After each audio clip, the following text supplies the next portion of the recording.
Welcome everyone. This is the Northern Lands 2 conference and you're coming to join us for the Mobility in Modern Cities session. I'm joined by Brekje, who's the Acting Ambassador for the Kingdom of the Netherlands. Brekje, if you'd like to introduce yourself. Yes, my name is Brekje Swachheuver. I am the Acting Ambassador of the Netherlands Embassy in London and I'm very happy to join you today. Fantastic. So as we kick off this session, why is this subject important to the Netherlands? Before I answer that question, maybe Paul, I can thank you and through you OD Leeds for cooperating with us on 4 seminars on topics related to data. It has been a pleasure and it is a pleasure to work with you. And of course to our speakers of today for devoting some of their precious time to this webinar. That is much appreciated. Now answering your question, why is this topic important for the Netherlands? As you probably all know, the Netherlands is not the biggest of countries. It has an ever-growing population and with a very limited service area. And to keep our citizens mobile, we need to look to the way we move, because otherwise movement will simply come to a stand. People want to travel fast, safe and easy from door to door. And businesses, of course, are depending on the fact that their goods arrive fast and reliable at their destination.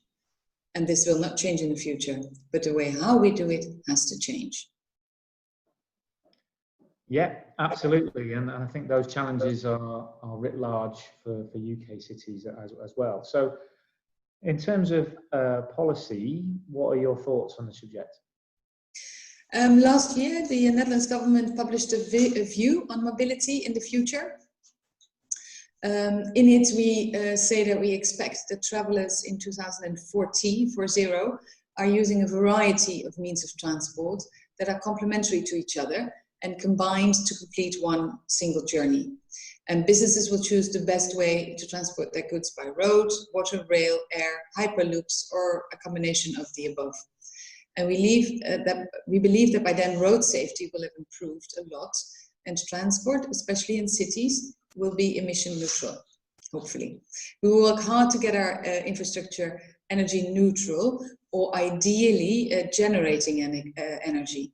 So we have a lot of ambitions and we have shown in the past that when it comes to the mobility, the Netherlands is one of the front runners. It certainly is, and I think we've got a lot to learn. So in terms of Dutch speakers, what role do they play in this subject?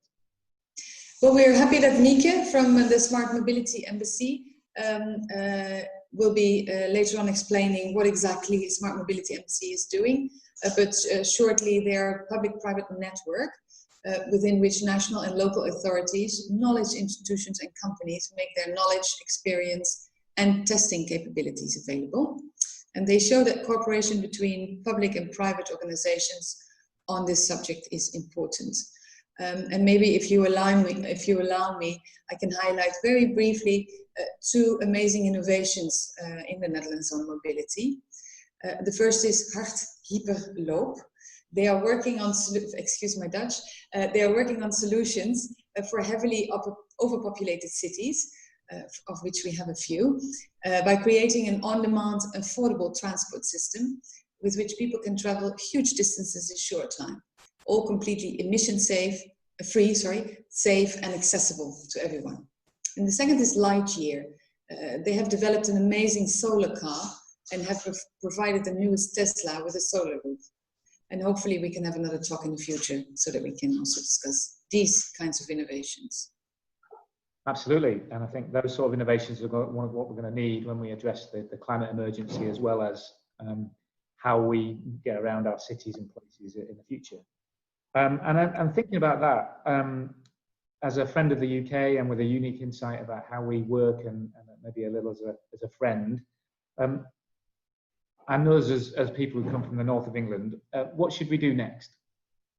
Well, I think as neighbors, as North Sea neighbors, we'd like to call us, we have long, intense historic ties, and we have a history of cooperation on a large range of issues. And we are deeply convinced in the Netherlands that that will continue to be the case also in the future after next year. And as I said before, we can only find solutions to these challenges when we work together. And working together doesn't mean just us and the UK as a whole, but also us as the Netherlands and the north of England. And I think this seminar today showcases why there is ample space and fruitful ground for cooperations with people and organizations like yourself, but also the multitude of others that are assembled today in this room. Absolutely, absolutely. And then just to finish off, what would you like us to take away from this session? Maybe the idea that, transportation has not seen a revolution in over 100 years, but the time for something new is now. The world has changed, and we are more than ever focused on neutral emissions, safety, health, and reliability. And we have to start changing our mobility, not only internationally, but especially in our own cities. And we hope that in the future we will come up with collaborative solutions for these challenges that I just mentioned. Here's to that, absolutely. Yeah, revolution, new stuff, innovation, that's what ODI Leads is all about. So thanks very much, and we'll move on to the speakers. Thank you. Thank you. Cool.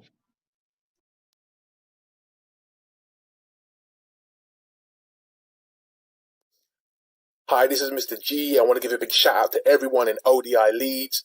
I guess we've got to do this conference remotely. It's a shame that I can't be there to meet you all. We had a great time last year, but I know that in the year to come, we'll all be meeting each other again. I want to give a big shout out to, everybody up north, man. I've been stuck down in London in isolation for so long. I've barely been up the road, let alone up the M1. So I want to give a big shout out to my people in Bradford, in Manchester, in Salford, in Leeds, in Sheffield, in Liverpool, the champions, and way, way, way up north to the Iron Brew crew in Scotland. That's Glasgow, Edinburgh, Aberdeen, Dundee, Fife. I want to give a big shout out to Huddersfield, to Middlesbrough, to Newcastle and Sunderland, the Tyne and Wear crew. I want to give a big shout out to my auntie in Harrogate and York. And last but not least, by the banks of the River Humber, I want to give a big shout out to Hull, because you are all northern stars shining high in those northern skies. And this poem is dedicated to all of you, and it's called A Land of Many Norths. We can become consumed by our own division, no matter how hard we multiply, to be another closed mind that simply adds to the subtraction of our times. Yet theories of accommodation require unlocking of conversations, adjusting for pause, pitch, and syntax to understand pronunciation, because the climates, they are a-changing. This is a land of many norths, a sky of many northern delights with northern stars to chart their course. For who should decide the laws, to procure the portals of our mind? Beyond the point of no return, to keep the bee, let's heal the hive. Let's be responsible for our own AI, as androids dream of electric sheep, as karma records our orbiting voices drawn into data's gravity. Let's be responsible for our own northern stories, to be told with bolder honesty, so the intangible value that lies within us connects with broader synergy. So can I learn from expertise in Leeds? Can I keep in touch with the Dutch? There's always something refreshing going on in Yorkshire, because let's face it, London water sucks. Is that being radically open enough? It might seem that I'm hacking my own closed London system, but the first step towards knowledge is to admit your ignorance. Nobody knows everything. Everybody knows something. The future's calling. So just listen. Thank you. I hope you guys enjoy the rest of the conference. I've been Mr. G. Goodbye.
Hi everyone, welcome back to ODI Leeds. I think we fixed it. Who knows what happened there? The ghost in the machine managed to get us. So, back on track. Hopefully you had a great intro from Breccia and Mr. G. What a great start. So next up, we've got Catriona Swanson from Arup, who's going to talk about what's going to happen in our cities and mobility.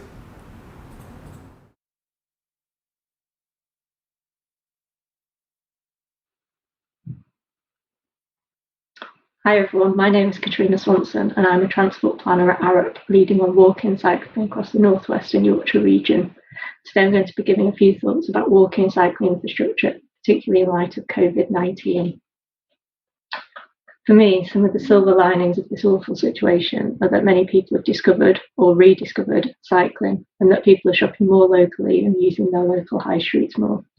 We're currently facing a number of crises. While coronavirus is dominating the headlines, the climate emergency hasn't gone away. And while air quality improved at the beginning of lockdown, it's rapidly deteriorating as the economy reopens and the cars come back. Speaking in Parliament earlier this year, Chris Boardman said, "Pick a crisis and you'll probably find cycling as a solution." Coronavirus wasn't on our radar at that point, and Chris was talking about climate, air pollution and health more generally. But as usual, he was absolutely right, and walking and cycling are a key part of the government's strategy to enable people to travel safely, reopen the economy and build back better. So now, more than ever, we really need to step up several gears and start delivering the right infrastructure in the right places as quickly as possible. Unlike the climate and air quality emergencies, COVID-19 has actually led to some relatively fast action on the ground in the UK, including pop-up cycleways in Leicester being delivered at the rate of a mile a day, and lots of tri-modal filters springing up in the forward-thinking London boroughs. There really does seem to be the recognition that in most councils that fast and meaningful action needs to be taken, and we have more political will for enabling walking and cycling than ever before. Following the publication of statutory guidance from the government, as well as funding to deliver, we should hopefully see many more schemes implemented over the summer. What I found really interesting about the guidance from the DfT is that they recognise that cycleways on main roads are not necessarily the answer here. In normal times, they're expensive, controversial, and take a long time to deliver. And the DfT has recognised that even pop-up cycleways using bolt-down infrastructure are tricky to deliver safely and quickly, particularly at junctions. As a result, the DfT have advised that the quickest and cheapest way of reallocating road space is point closures, including creating low traffic neighbourhoods. These are areas where all through traffic is prevented, so that drivers have to use the main roads. This creates safe and attractive environments on residential streets for walking and cycling. I understand that quite a few local authorities, including Leeds City Council and Salford, where I live, are proposing a number of low traffic neighbourhoods as part of their response. And for once, I agree with the government. Low traffic neighbourhoods are the quickest and cheapest way of getting more people walking and cycling, particularly for short journeys. They also bring a lot of other benefits, including less air and noise pollution, more civilised streets where people can stop for a chat and kids can play out, and stronger local economies where people use their shops and high streets more. But how, I hear you all ask, does this link to data? Well, data has never been more important, not only to identify and prioritise schemes quickly and to ensure that we get good value for money for schemes, but also to ensure that they address the social justice issues that are exacerbated by climate change, air pollution and COVID-19. For example, we know that people on the lowest incomes, BAME communities and disabled people are hit the hardest by all of these things. There's a phrase, you count what you care about. And for a very long time, the only thing many transport planners and highway engineers have really cared about is maximising traffic flows and reducing journey times for motorists. As a result, we have a dearth of data on cycling, and particularly walking. However, we do have lots of data on things like air quality, deprivation, access to public transport and car ownership that we can use to prioritise low traffic neighbourhoods. We can also use online platforms like Commonplace, Widen My Path, and even the traffic layer in Google Maps, as well as network planning techniques to identify where there are issues with rat running or speeding, to identify where measures are needed. However, then collecting data gets really important. Although low traffic neighbourhoods are relatively quick and cheap to implement, they can be just as controversial with local residents as cycle routes on main roads. We need to make sure we're collecting the evidence to demonstrate that they work. Waltham Forest have led the way on low traffic neighbourhoods in the UK, and they've been really good at collecting data on a whole range of factors to demonstrate the benefits of the approach. This includes the increase in the amount of time spent walking and cycling, improvements in air quality, and changes in traffic levels on both the streets that have been filtered and on the main roads. The data provides a compelling argument for taking this approach, including evidence of traffic evaporation and huge improvements in air quality and health. I've heard some really good qualitative evidence about it as well, including a quote from a lady who said that the changes had doubled the time it takes her to walk to the shops because she stops so often to talk to people. This kind of data and feedback is really important because it means we can move away from talking about these schemes as cycling schemes and frame them in terms of the things that matter to people who live there. But despite the great work done by Waltham Forest and other London boroughs, we've been really slow to roll them out in the rest of the country. As I said before, the guidance from government on COVID-19 explicitly recommends this approach, meaning that councils can legitimately tell their residents it's something that they have to do as a result of COVID-19 and that the funding can only be spent on these measures. But while councils need to act quickly and get schemes in, it's really important that measures are monitored. Unfortunately, in most cases, we won't have much data from before COVID-19, but traffic is fast returning to normal levels. Collecting data before and after schemes are implemented creates the evidence base needed to demonstrate the benefits.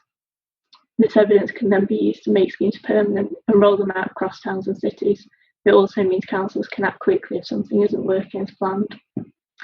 So, in summary, the COVID-19 epidemic has given us the funding, guidance and political will to move faster on active travel and embrace trials of measures like point closures. But it's as important as ever to monitor schemes so we make the most of this opportunity to build back better. Thanks very much for your time.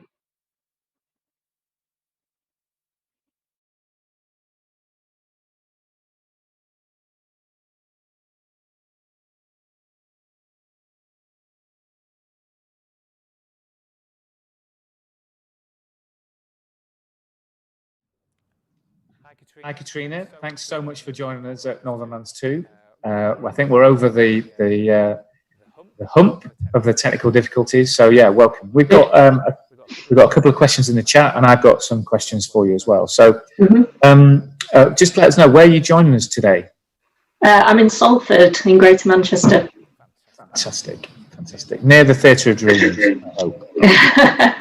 Well, I'm actually from Leeds originally, so I'm a Leeds fan. So. Well, I'm from Manchester originally, in Leeds. I do missionary work over here. So we've got there's a question around are there open data sets that link traffic flow to local pollutants, and are they linked to schools? Sorry, the question was, are there data sets that do that? Are there data sets, or has work been done around how traffic pollutants link to where people are and what the schools are and that sort of thing? Not that I'm aware of, to be honest. I mean, it's something that we don't have a huge amount of data, I don't think, about. So there's more and more projects going in which are kind of measuring pollutants, particularly outside schools. And I know there's some work going on in Greater Manchester to do that.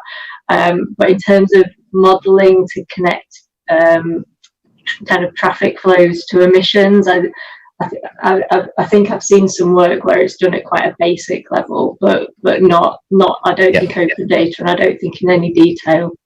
No, and I think that's one of the things we get a lot out of ODI Leeds is that the world is dynamic, pollutants are dynamic, but our infrastructure is built in a very planned and long-term fashion. So we've got a plan here where we're in a situation now where people need to change and move things. So are you seeing changes in the way that transport infrastructure is planned and deployed?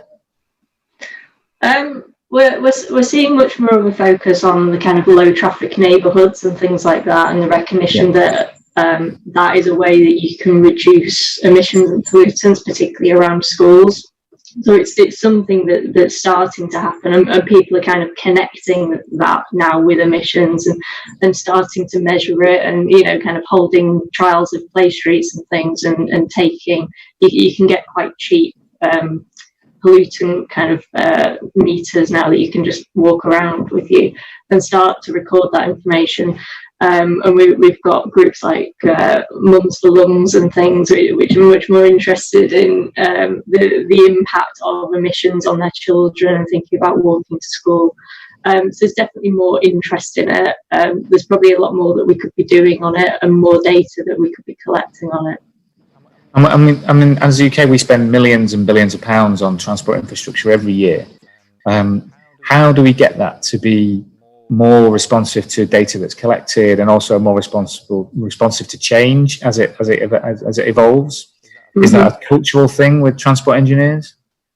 Yeah, I think there's an issue that a lot of our engineers were trained a long time ago, and they just do more of the same. You know, they've been trained to widen roads and widen junctions, and almost the answer to any question is to widen the road. And the government, despite what they're saying about active travel, they're still actually providing a lot of more funding for road building and road widening, and they're still talking about widening roads as if it solves congestion and improves air quality. And we all know that it doesn't. It actually just induces more demand and causes more problems. So there is an issue that there's still a whole generation of engineers that are doing that kind of stuff. But we've got a lot of kind of younger planners and engineers coming through now who've been to Waltham Forest and heard all their good stuff and are trying to implement that. And I think with the COVID-19 response has been great because the government advice has been to do that kind of stuff and to do quick and cheap interventions and to do trials and to change the way we think about it. So hopefully we will see more of that. We're seeing it turn a corner now. Fantastic. And the more data we get on there, the more we publish it, the more we show that it has an impact, and just as much as actually stopping people driving has as much as impact and allowing them to drive more is fantastic. And exactly. We love bikes and buses, so that's our good. Yeah, and the evidence of traffic evaporation from Waltham Forest is really powerful. So there's such a high proportion of very short journeys that are done by car at the moment. So any measures that actually make that less convenient and actually make it kind of more convenient plus safe and attractive to walk and cycle for those journeys, and then collecting that data to demonstrate it'll all build up and help to build the case for that kind of approach. Fantastic. Thanks very much for your time today and for joining us, and also for Arup being a sponsor of ODI Leads, and we'll look forward to doing a lot more with it to sort of work with you. So next up, we've got Jack Hardings from ODI HQ, and they're talking about, do cities have access to the data they need, which is exactly what we've been talking to. So thanks very much, Katrina. Next up is Jack. Thanks, Paul.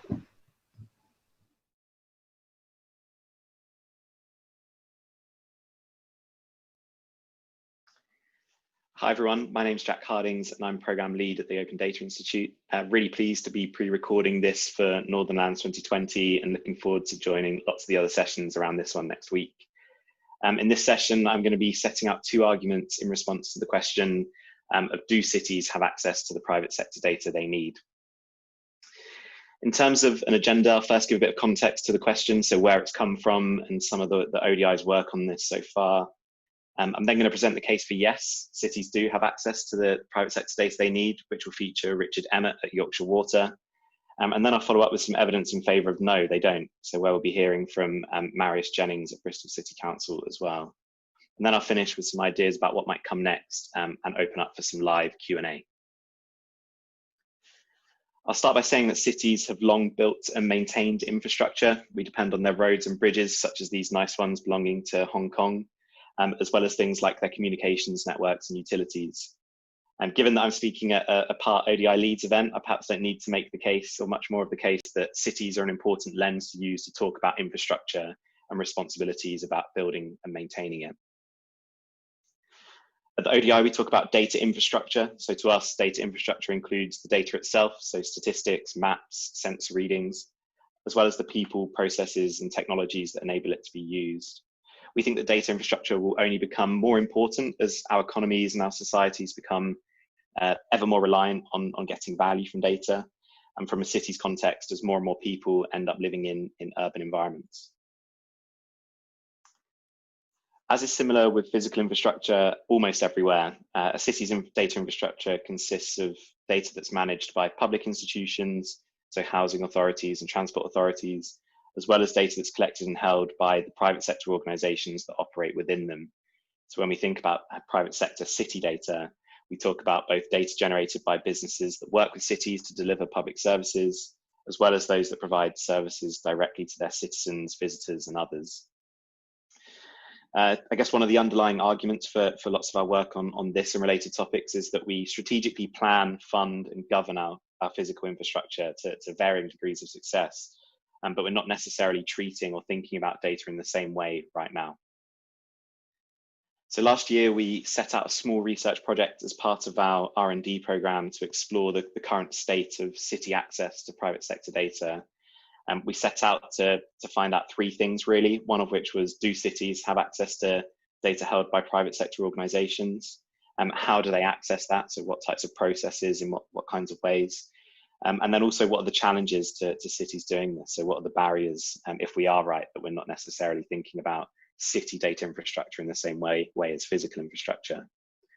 I should say that when I'm talking about cities in this context, I'm using it as shorthand for city government and public sector bodies, as well as local organisations, communities, and people.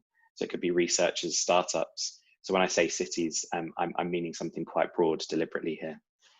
As you might have guessed we tried to do some of this research in the open. So this is an open document that we set up for people to contribute to and use as we went.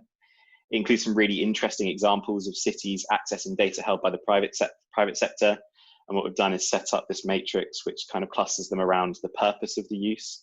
So is it to support innovation in a particular place, or is it more about transparency and accountability? We've also set out the role of cities, or the approaches they use to access that data. So are they collaborating with the data holders, the firms that have collected it, or are they having to, in some cases, legislate for access to it? So it's a real mix of different approaches and different examples.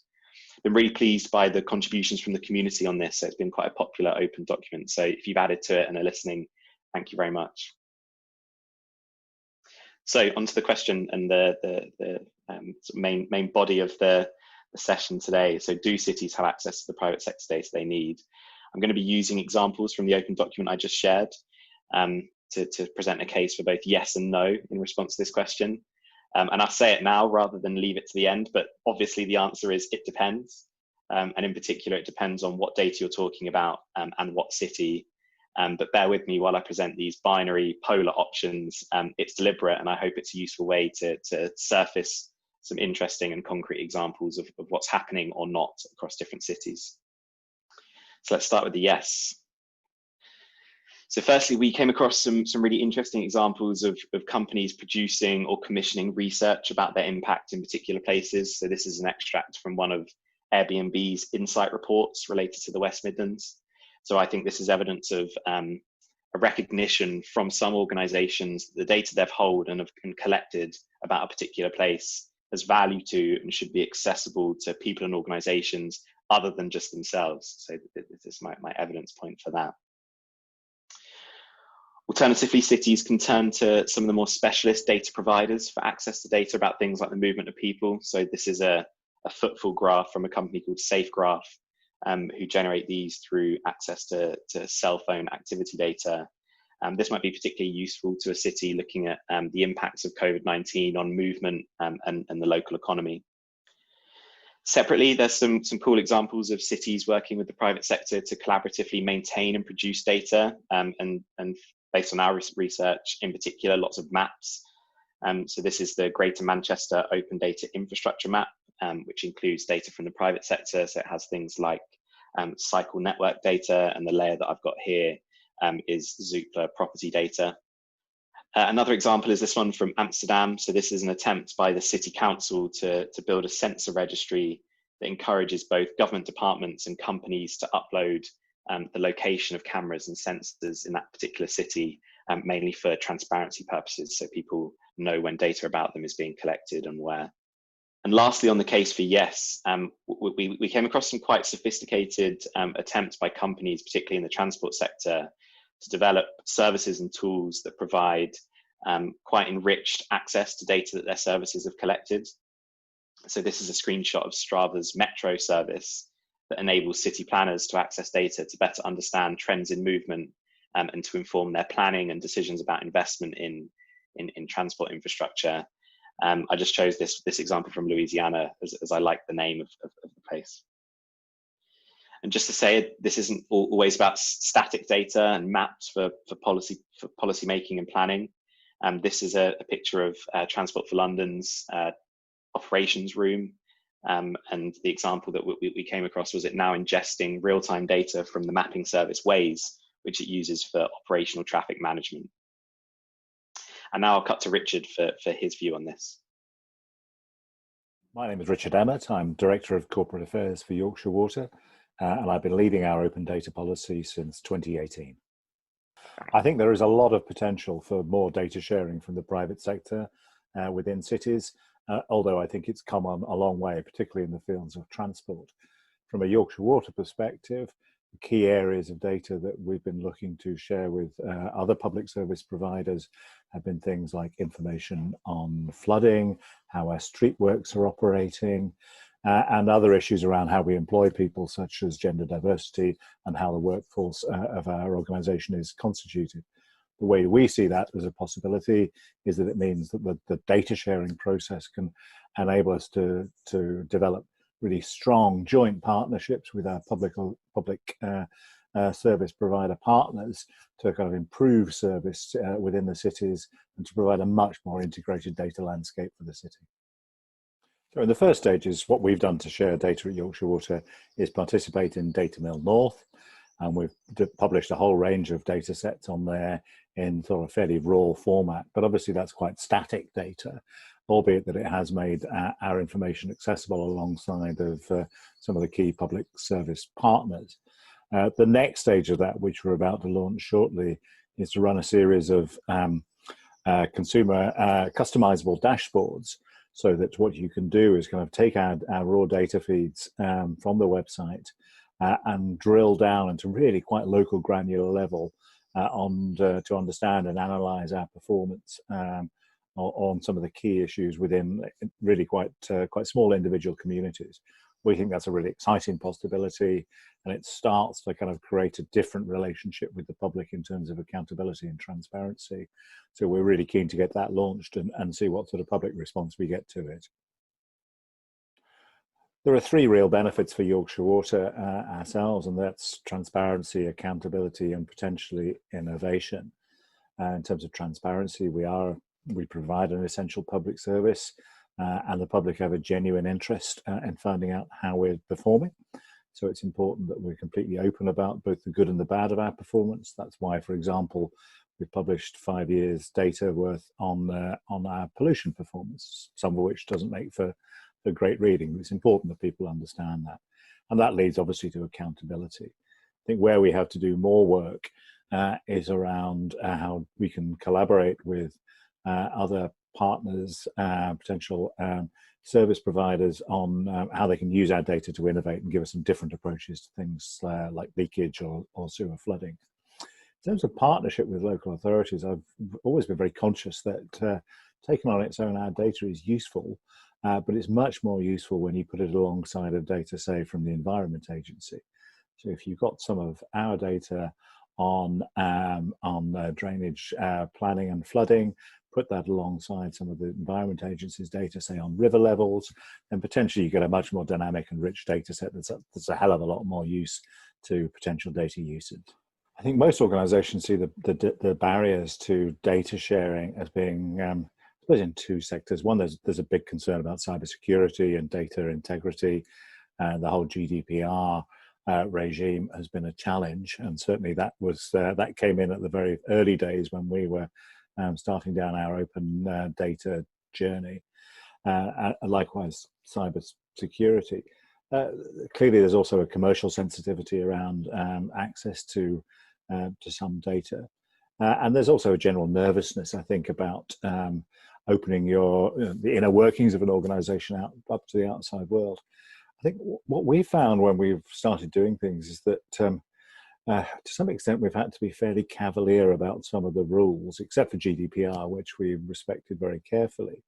But I remember a conversation about potential cybersecurity data on some of our water treatment works, and I discovered that the information that we're not supposed to release was actually already publicly available on Google.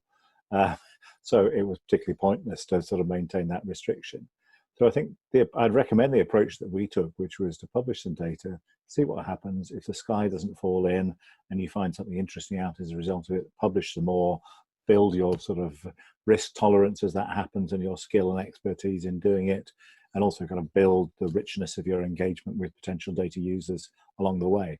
And gradually you'll start to educate the organization that this is actually a very powerful and interesting thing to do rather than something that is challenging or difficult. And now onto the fun part, the argument for no. And to start with, and I don't have a screenshot for this, but these are two quotes from our research that we found interesting, that kind of show the extent of the hacks and the workarounds that cities are having to put in place just to try to access data and to use it to inform their decision making. So the first involves pinging Uber and Lyft's APIs, which is interesting as a form of data collection, to say the least. I'm not sure how robust that is. And the second is an attempt to essentially replicate the data sets that these kinds of rideshare companies already have. And to me, creating that kind of shadow data set feels like fairly unnecessary effort, or effort that shouldn't necessarily need to be expended. Again, no screenshot, but a quote. So this is another that we came across that has stuck with us. So this is a description of a particular company's view of Copenhagen's data platform, describing it as parasitic and of no real benefit to the companies that the city would like to contribute data to it, has stuck with us. And some of our further research has really validated this. In particular, a piece of work that we did in 2018, which found that as a city or borough in the UK, it was nigh on impossible to find out how many properties were available on Airbnb or short-term letting sites in a particular area. Essentially, the data infrastructure didn't exist. It wasn't the case that it was broken, it just wasn't there. And this screenshot looks great, but it's not, and I'll explain why. So because the short-term letting platforms don't share data with anyone robustly, or if they do, it's for very limited research purposes. This is a service that's sprung up called AirDNA that systematically scrapes these platforms and packages up the data like this, so you can derive different kinds of stats and analysis from it. But not only is this on fairly dodgy ground from a licensing point of view in terms of whether or not the data can be scraped from the platforms in this way, if you come to any conclusions based on this data, then the platforms tend to dispute it, and because they argue that the data is inherently accurate and doesn't match up with their own internal records. So there's real limitations to what you can do with this. Lastly, on the argument for no, cities don't have access to the private sector data they need. I'd point to the various live battles in court that we came across in our research, especially in the US, between organizations like Uber and Lyft and city transport authorities over access to data as evidence of it not being there, that infrastructure not being developed or governed in the way that we need it to be. So since 2017, New York has made access to data part of its licensing conditions. So in order to operate as that particular kind of operator, then you need to provide monthly access to data that you've collected, and others seem to be following suit. And there's some controversy over whether or not some of these attempts by cities constitute overreach and the privacy implications of those. And as well as cities, drivers on these platforms are taking legal action to access data that these types of platforms hold. So this is a screenshot of James Farrow's data, who's an ex-Uber driver, and has taken them to court in part over fair access to data that the platform holds about him, in order for him to build a case, or at least to understand his employment and his the way that he was directed by the platform over a particular period of time. And now I'll cut to Marius. My name is Marius Jennings, and I work for Bristol City Council as our open data lead.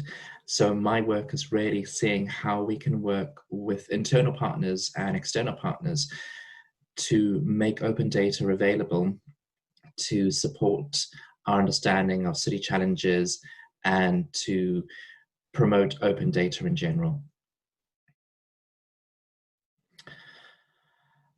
On reflection, I don't feel that cities currently have enough access to private data to tackle the range of challenges they face. And I think that's particularly evident at the moment. We are facing some of the most momentous change ever, and some of the most ambiguous situations that cities have had to cope with. And this has all happened really, really quickly. And this means that we're going to have to start doing things in different ways. We're going to have to start looking at our macro environment and seeing how do we experiment and what do we need. And that's a real challenge because A, it's identifying what is the information that we need internally, and then B, how do we actually go about getting that data that may not be available. So there are a couple of initiatives that Bristol City Council are exploring. One of them came out of the ODI Open Cities workshop that we held in December 2019. And what that really gave was an opportunity for us to bring together a range of stakeholders to see what data is available and really map our ecosystem and understand what are the ethical considerations when you're getting data from different parties and how do you share that information, and understanding what context is it suitable to share that data. So some of that data on the data spectrum may be freely available that we would want to share with anybody. Some of that might, however, be quite confidential and not appropriate. And how do you best go about it in a legally compliant way where you are seen as a trusted provider? One of the things that we're looking at in Bristol City Council is working with our procurement team so that as new contracts are put into place, we look at social value and ask private sector companies to provide data that is not necessarily commercially sensitive with the council to kind of help shape our understanding of our city and provide that data in meaningful ways with our citizens. And another initiative that we're involved in is called the Bristol One City Plan. And it's the city's aspirations for where we want to be by 2050. And what that really does is it moves from the council taking ownership for those goals to rather a collective co-design piece where we work with city stakeholders to make the city a fairer place, while in making it a cleaner, more economically viable city. And what that means is that we're having various KPIs that we need to look at on a yearly basis and working with our city partners so that we can make that information available to monitor how we're progressing. So unfortunately, there are a number of limitations around sharing data in terms of the private sector sharing and local councils so that it can be used in an effective manner and derive the best value. So some of those things are, A, is there a business case to do this? At the end of the day, often councils don't necessarily have the data science or the GIS or business intelligence teams who can devote the time to take data that's given and really extrapolate the value. It often means that there isn't the understanding from private sector organizations on the sort of data that you're asking for. And that may mean that there's quite a low risk appetite where they're not necessarily engaged because they're not seeing the value of that. There may be user agreements that are in place that hamper the availability of data. There may be potential commercial sensitivities around the data. So there are a number of things that have to be taken into account and addressed before you can do this in an effective manner.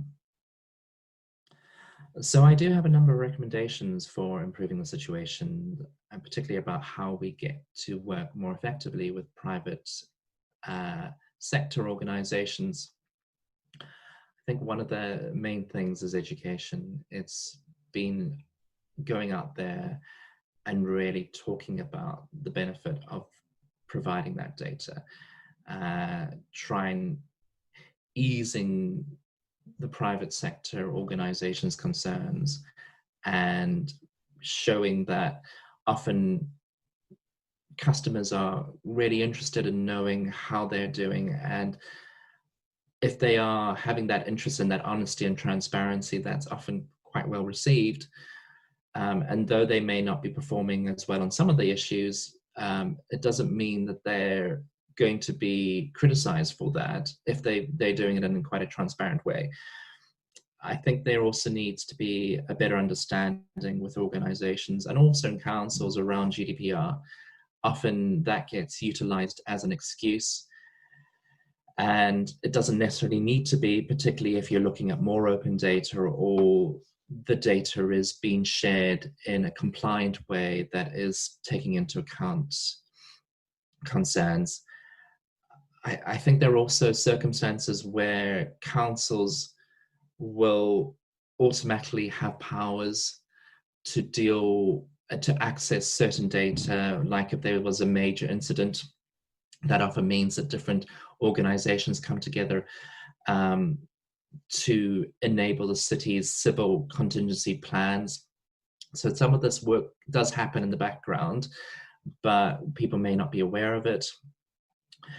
I probably would also say tackle one thing at a time. It's complex, and if you have already got existing relationships with private sector organizations, spend the time with them, understand what they're doing. For example, we work quite closely with Bristol Waste, to be fair, which is a Bristol City Council owned company, but really what they do is share how they're performing and how they're able to recycle more each year, and that enables us to understand how Bristol responds to the climate emergency, where we're trying to be carbon neutral by 2030. And I think if there can be seen mutual goals being aligned by this data sharing, people might be more engaged to do it. Also, I think you need to have quite an honest discussion internally and review what capacity you've got to utilize this data, because there's no point in going out there and getting it and then finding that you're not actually able to interpret it effectively or share it effectively.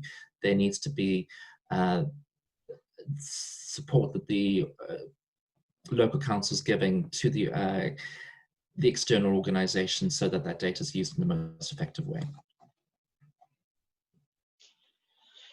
And so to wrap up, what next? And from my point of view, the real conclusion from our work so far is that while there are some really promising examples of open collaborative access to data between cities and the private sector, this isn't spread evenly, and there remains a lot more to be done. This is actually the first time that we presented some of our findings from this research. And so ideally we'd like to go further, and if it's useful, to produce some guidance for cities or for companies thinking about this issue based on the things that we've come across and what might constitute best practice. Even better would be a pilot or two or some practical work in this topic. So if you are one of those two groups, then do let me know if you're interested in talking to us and potentially working with us. For cities, we also run an online workshop that came out of the project that I described, where we use tools such as our data ecosystem mapping tool and the data ethics canvas to help cities understand current gaps in their data infrastructure, or to identify the ethical implications of increased data access or a new data project. And for private sector data holders, we actually have a series of webinars at the moment that are working through similar topics to the one that I've covered today. So do have a look on our website for those if they're of interest. And I'll stop there to take any questions you have or ideas you wanted to share. Thank you for listening.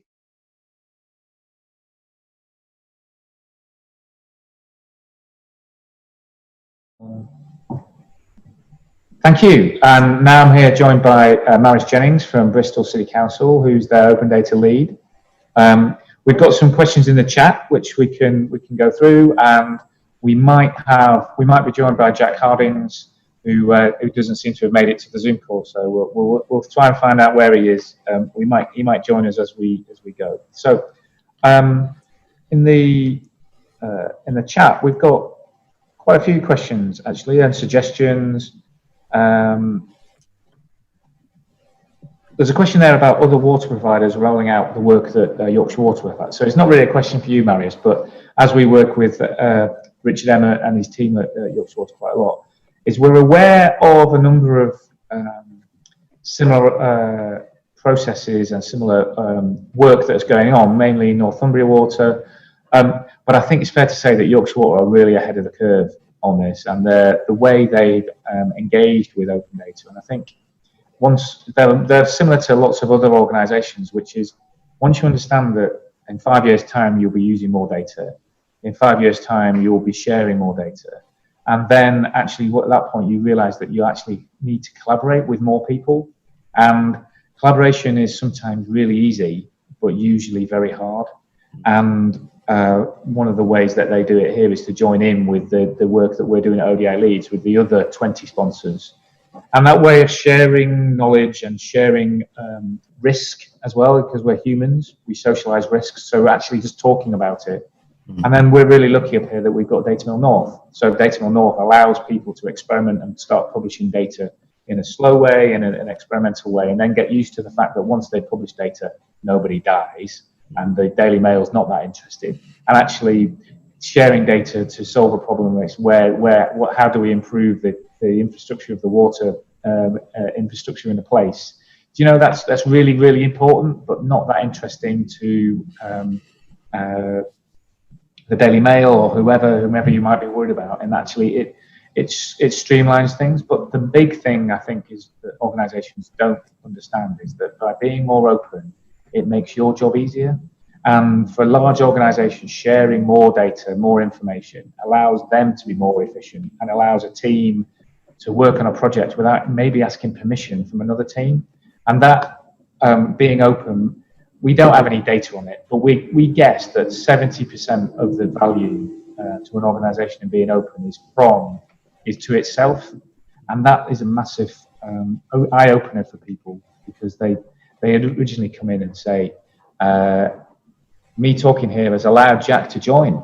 So, but the value is really to the organisation itself, not to external parties, which means that they have a real different way of doing that. So, as I've been, as I can talk about this for a long time, I've been doing that. But a number of people have said they're struggling to get past the first step and things like that. So, any advice on helping private sector organisations join the journey? So yes, I do. I would say over to Marius first, and then we'll bring in Jack. Yeah. So I'd say the way that we've done that is we've had really open discussions, and we've worked with a range of stakeholders. And maybe what the idea is to choose something small, and then go around a specific theme, and try and have world-style cafes where you are coming together saying, this is what the information we have at the moment is, what sort of information do people want to know, involve the public as well, and then get everybody together so that they can actually say, okay, this is what information we might have, or maybe this isn't the information that we do have, and it's common experience, so that you are able to say, these are some of the challenges that we're facing, and they might well be the challenges that you're facing as well. I think a lot of it is around basic education as well. So a lot about, I think what's been covered is try and make people less apprehensive around the sort of information that you probably are going to be sharing. It's not confidential. It's by its nature, it's open. It's a way of saying, yeah, you are making mistakes, or maybe things are not as great as you want. But I think people just really appreciate the honesty, and they want to see that transparency. And if you're able to do that, often you're head of the pack. So what you've been mentioning about is that experimenting and the like. And I think it's just going to become even more prevalent now because of the result of COVID, where people are going to have to collaborate. We're going to have to do new ways of working, and you might not have the answer. Maybe it will be successful, maybe it won't be, but these are all going to be the ideas of how you go forward and working together and be available to those organizations to answer basic questions that they have. And there is no such thing as a stupid question around data. It's how do you collectively share that information so that people become more comfortable and they can see the value around it. Thanks, Jack. The question is how do we bring people along with us? So I think from my point of view, I'd echo a couple of bits that Marius described. So that the idea of data literacy and understanding being sort of the foundational part to then understanding what can be made available to others to use. But I think there's a few parts to that. Is how do we help people, and their questions back to you, Paul, rather than answers for now. How do we help organizations, so what I would think of as stewards of data, recognize the value that could be unlocked by sharing it or publishing it in new ways? And I think that part is a real missing piece. So how do we assess that value? How do we compare different approaches and the different types of value that we could generate through sharing it? I feel like often that sort of internal business case and making sort of assessments of value as to what would happen, I think is missing in our experience. Yeah, well, I think that's really interesting. And we've learned a lot in the 6 years of ODI Leads. And I think we used to get a lot of people at the start saying, why should I do this? Show me the immediate ROI on me publishing open data. And we'd say, well, okay, share with me your 5, usually it's 5 strategic objectives from your business plan. And they'd share those with us. And we'd say, well, being more open will help you access those strategies quicker, faster, and also share your information. So the easiest way to collaborate is to share data and thoughts openly so people can join in when they're ready. So we developed the concept of reaching in to a project rather than reaching out. So there's a number of, many people who run a project have to have timelines, they have an engagement period, they have we're going to engage with people for 3 months, we're going to co-create the solution in 1 month, and then in the final month, we're going to write a report, and then in 6 months, we're going to go live with it. So we have a 6-month project but no one else, they've not consulted anyone else whether that fits with their platform, their program, or their recruitment plans, or their programs, or an investment strategy. So they miss the whole opportunity, which is if we put it online and leave it there for a long enough time and create assets online, people can join in when they're ready. And also, they forget the way that the web works. Google doesn't work by searching out an engagement strategy and a co-creation workshop, which is usually maybe one.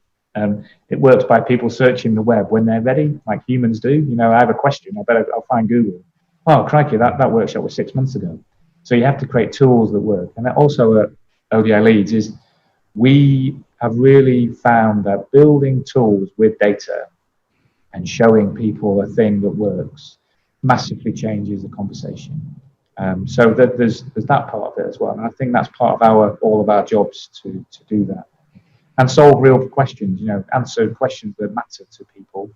And also the fact that, published data is, and I'll say this again, is maybe 80% value to the organization publishing the data rather than somebody else. And that massively changes the conversation, because if someone in one team can access another set of data which answers their question without having to ask for an email or a Slack message, or they just can find it on the web, it massively changes how organizations work. So yeah, that's my point. And then I'm just checking the chat for other questions. Questions about smart meters in here, and whether there's smart meters for water. I know people have tried this, and it is in the post, so to speak. But Jack, in your research, and also Marius, smart meters being useful for other people apart from the utility provider. Have we got any examples of that? So I don't think I've come across any for water specifically, and I must admit smart meters didn't come up in this particular piece of work. So Marius, anything from you? Otherwise, I could slightly different. A little bit related. We have a EU program called Replicate, and it's not specifically around smart meters for water, but it's around smart energy, and it's how do you empower people to find out information around their electricity usage and so forth. So that EU program's now been implemented, and we're hopefully shortly going to be able to access the data that have gone into homes for smart appliances, and then also EV charge points and the use around there. So those trends we hope to make available shortly as well, and they're probably going to be information that we're not aware of yet, but how those initiatives can hopefully then form other work that cities do as well. Fantastic. And then my last question is, because we're smack on time, so if we finish at 11:10 or just after, then we can have a tea break. Is Jack, what's next? What do you think is, there's a huge energy around COVID and cities and change and people moving quickly. So what do you think is going to happen next? Well, I can talk maybe from my and ODI point of view, or at least the team behind this project. So I would love for us to take the research that we described. So yeah, I appreciate being able to share that where we've got to so far, and it's very much a starting point rather than an answer. I would love for us to take some of those learnings and put them into practice. So whether that's helping cities take what's happening elsewhere and put it in place themselves. So from a policy point of view, what methods have worked well to access the data required to inform planning decisions or investment decisions around transport elsewhere. I would love for us to be able to help with that. But then also, as you described, Paul, sort of practical pilots. So how can we link this to sort of citizen needs right now, and how can we respond to those needs sort of with speed in this current climate? So I would love for us to perhaps tie in some of this interest and some of the things that we've learned through the city's work with other things happening at the ODI. So the work to help organisations publish data quickly in response to COVID. There's a link there that I think that we can make more strongly. Fantastic. Marius? I think for us, this all just falls really well with where we're seeing ourselves going into COVID recovery. So it's going to be a much stronger work that's needed with partner organizations, both public, private, and non-profits. And so this all just complements all of this really, really well. So I'm hoping that what we've learned can just be escalated further to help. Thank you. So just thanks very much for joining us today, and also contributing to the talks for the Northernlands 2. It's been great, and it's been really good to see you. So now we're on smack on time, and we're going to have a tea break for 10 minutes, and then we're going to be back with the talk from Mieke Masselink. So that's the Smart Mobility Embassy from the Netherlands. So we've got a break for 10 minutes. Thanks, Marius. Thanks, Jack. Thanks. Bye.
Welcome back, everyone. Hopefully you had a cup of tea, you didn't have too many emails to deal with.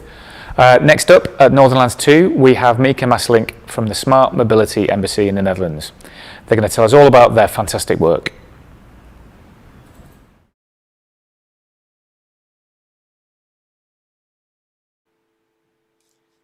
Hello, my name is Mika Masselink. I work for Connect, specifically for the Smart Mobility Embassy.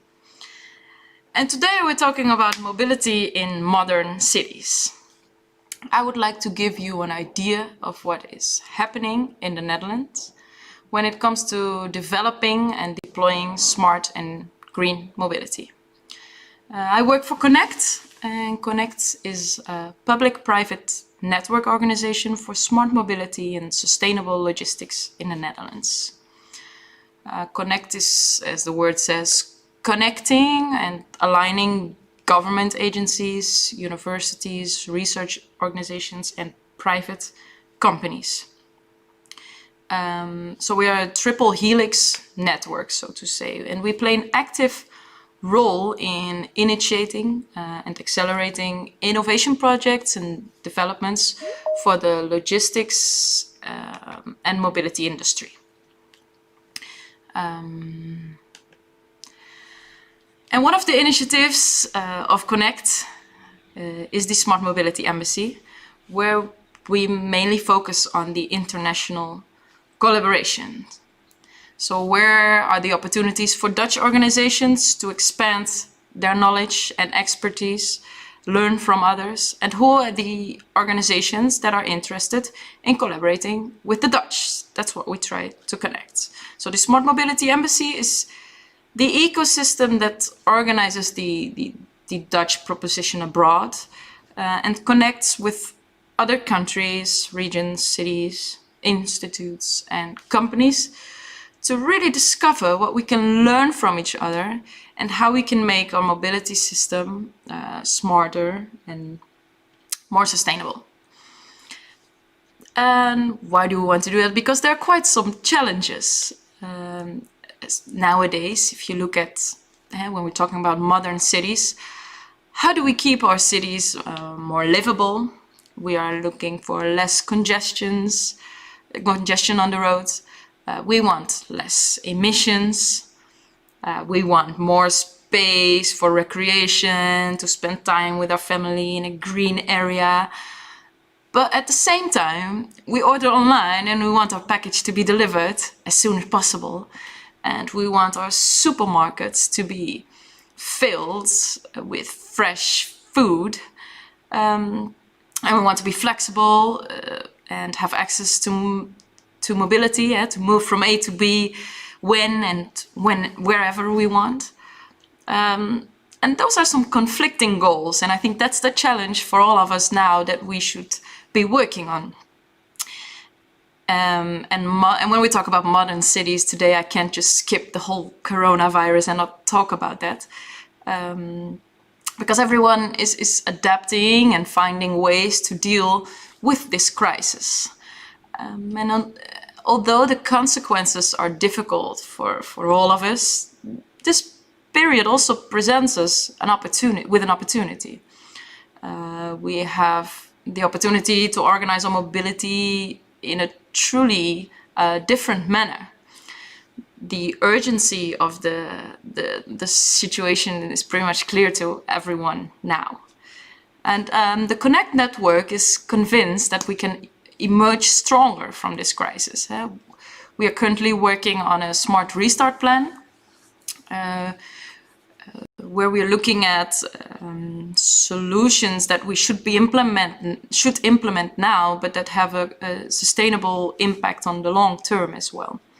And an example of that is the acceleration of mobility as a service. How do you organize that? But also, for example, the mobility footprint program. So what you see, what in the logistics have been already taken some great steps with the logistics footprint, the CO2 emissions. But I think there are some possibilities, and the time is now there for organizations to also work on their mobility footprint. And then I see behind me beautiful the Netherlands. So I would like to start talking about the basics about the Netherlands. What should you know? Well, we're a very small country, so to say. We're very small. But there live quite a lot of people. So we have crowded cities, mostly on the west side of the Netherlands. And we have the biggest harbor in Europe, in Rotterdam. So there's a lot of import and export through our streets, going mostly to Germany, but also through our waterways, and even more now on rail as well. And besides the port, we have another big port, which is the airport, where there's a lot of busy air traffic. Schiphol, the international airport in Amsterdam. And everyone knows that we're worldwide known for our biking culture. Now with the whole coronavirus, we see that there's a lot of interest in the Dutch expertise on biking, which is a good thing. Let's see. And why the Netherlands? So why the Netherlands is interested when it comes to collaborate on smart mobility. We have a cutting-edge deployment environment, state-of-the-art infrastructure, facilities and support.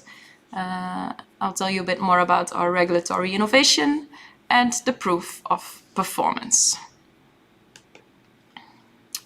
Well, the Netherlands combines the demanding environment, the need to innovate, very receptive and open society with an attractive scale, very small. So that's actually the perfect combination for the deployment of new smart mobility solutions.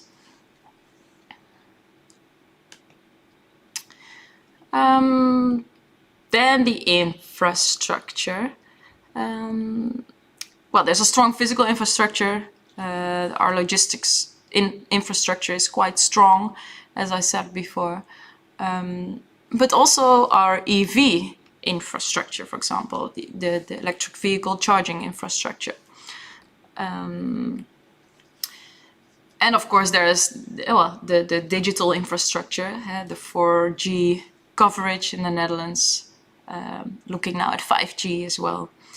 But next to the physical infrastructure for all the modes of transport and the high data connectivity in the Netherlands, we're also organized to support the introduction and deployment of smart mobility solutions. So the way that we are organized is interesting, and I think the Smart Mobility Embassy is a good example of the visibility proof of how well organized the mobility ecosystem in the Netherlands, for example, is.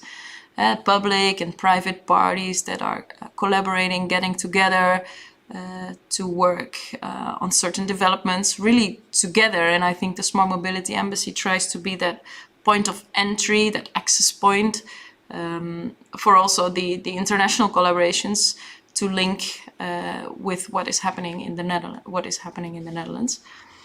And there's, as I said, the close public and private partnerships. An example of that is Talking Traffic, where public and private, which is a public-private collaboration for a nationwide deployment of the cellular-based CITS services.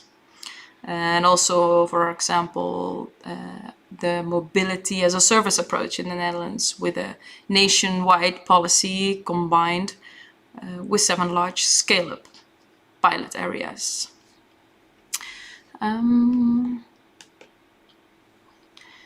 Regulatory innovation. Well, the Netherlands is known for an attractive and open attitude towards regulation of innovations, where we also initiate projects and challenges. I'm not sure if you're familiar with the truck platooning challenge, for example, where we had several companies platoon towards the harbor, towards the port of Rotterdam. We have an experimental law on self-driving vehicles, so there have been done quite some some testing experiments already, even in cities. And there's quite an open source data protocols, for example, on traffic, where we have historical data and real-time data that has been collected and shared, open data. We have a road authority with a very strong international reputation on traffic management, but also on vehicle testing, working with a lot of international clients already, like Tesla. And an interesting one is there's some companies working on the driver's license of the future for the self-driving car. And another example is the cooperative intelligent access. Can we make use of the data to enter a city, and who's the owner of the data?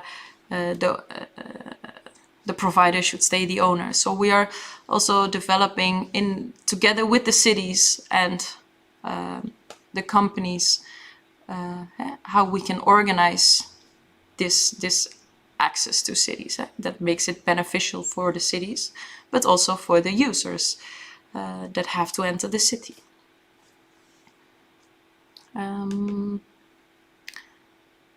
Proof of performance. Well, I think we went over this. When you come to the Netherlands, it's very easy to expand to Europe. And there's an easy access to both the users, but the entire stakeholders. For example, through the Smart Mobility Embassy, we would love to help you with that. And it's good that we have some great testing facilities to really put your ideas and thoughts into practice and really showcase and experiment what's working and what is not working. Let's see. Here I gave, there's an overview of some, I should move, huh?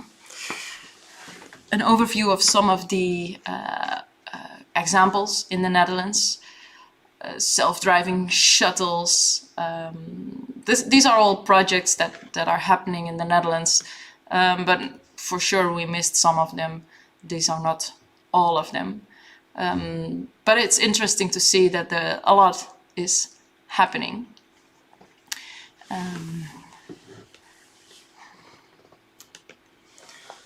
But we also have some vehicle innovation, which is you can really see with your eyes what is happening. That's always nice to show. We have the rowboat, where there's a boat helping in the canals of Amsterdam to help with the logistics. But we also see this vehicle on the streets, and nowadays even more with everybody ordering online. Our Dutch post office is using these vehicles. The Car2Go, I live in Amsterdam, you see these cars everywhere. Small electric vehicles, shared system. And what you see is that on the vehicle side, there's a lot of innovation happening, but the infrastructure side is lacking a bit in that speed, and you try to connect and align them. You see a lot of micro-mobility, new solutions, e-steps coming on the road. How do we deal with that? That are typical discussions we would like to have with you as well, to see what is the approach of the Netherlands, what can we learn from your approach, and see what works for all of us. That doesn't mean that when it works there, it should also work there. But it's interesting to share experiences and knowledge about that. So we're not doing everything on our own, but share more. That's my presentation. Wow. For now, I would like to thank you all for your time to watch this. And I hope you learned something, and I hope you're interested now in talking to us to see what is happening here and how we can work together, probably. I will be available for the Q&A, so I hope to see you there if there are any questions. And I wanted to thank also the organization, and I was very happy with a button they gave me. Keep in touch with the Dutch. I think that's really cool. I hope to keep in touch with you as well. Thank you very much.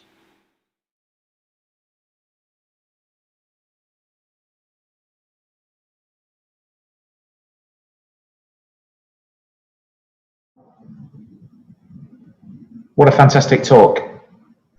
And what a fantastic organisation, the Embassy for Smart Mobility. And Mika Masselink, what a great speaker. So, unfortunately, Mika's not been able to join us in the Q&A. We've got another slight hitch on the technical side. But we've got a couple of questions, and I think that the questions have been answered in the chat, which is amazing. So we've been talking about what I love is that, is there a bike hire scheme in the Netherlands? No, because we've all got a bike, which is, but what a great answer. Oh, Mika's now joined us.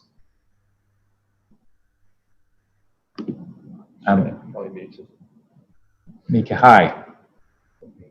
You're not on mute. Can you hear us?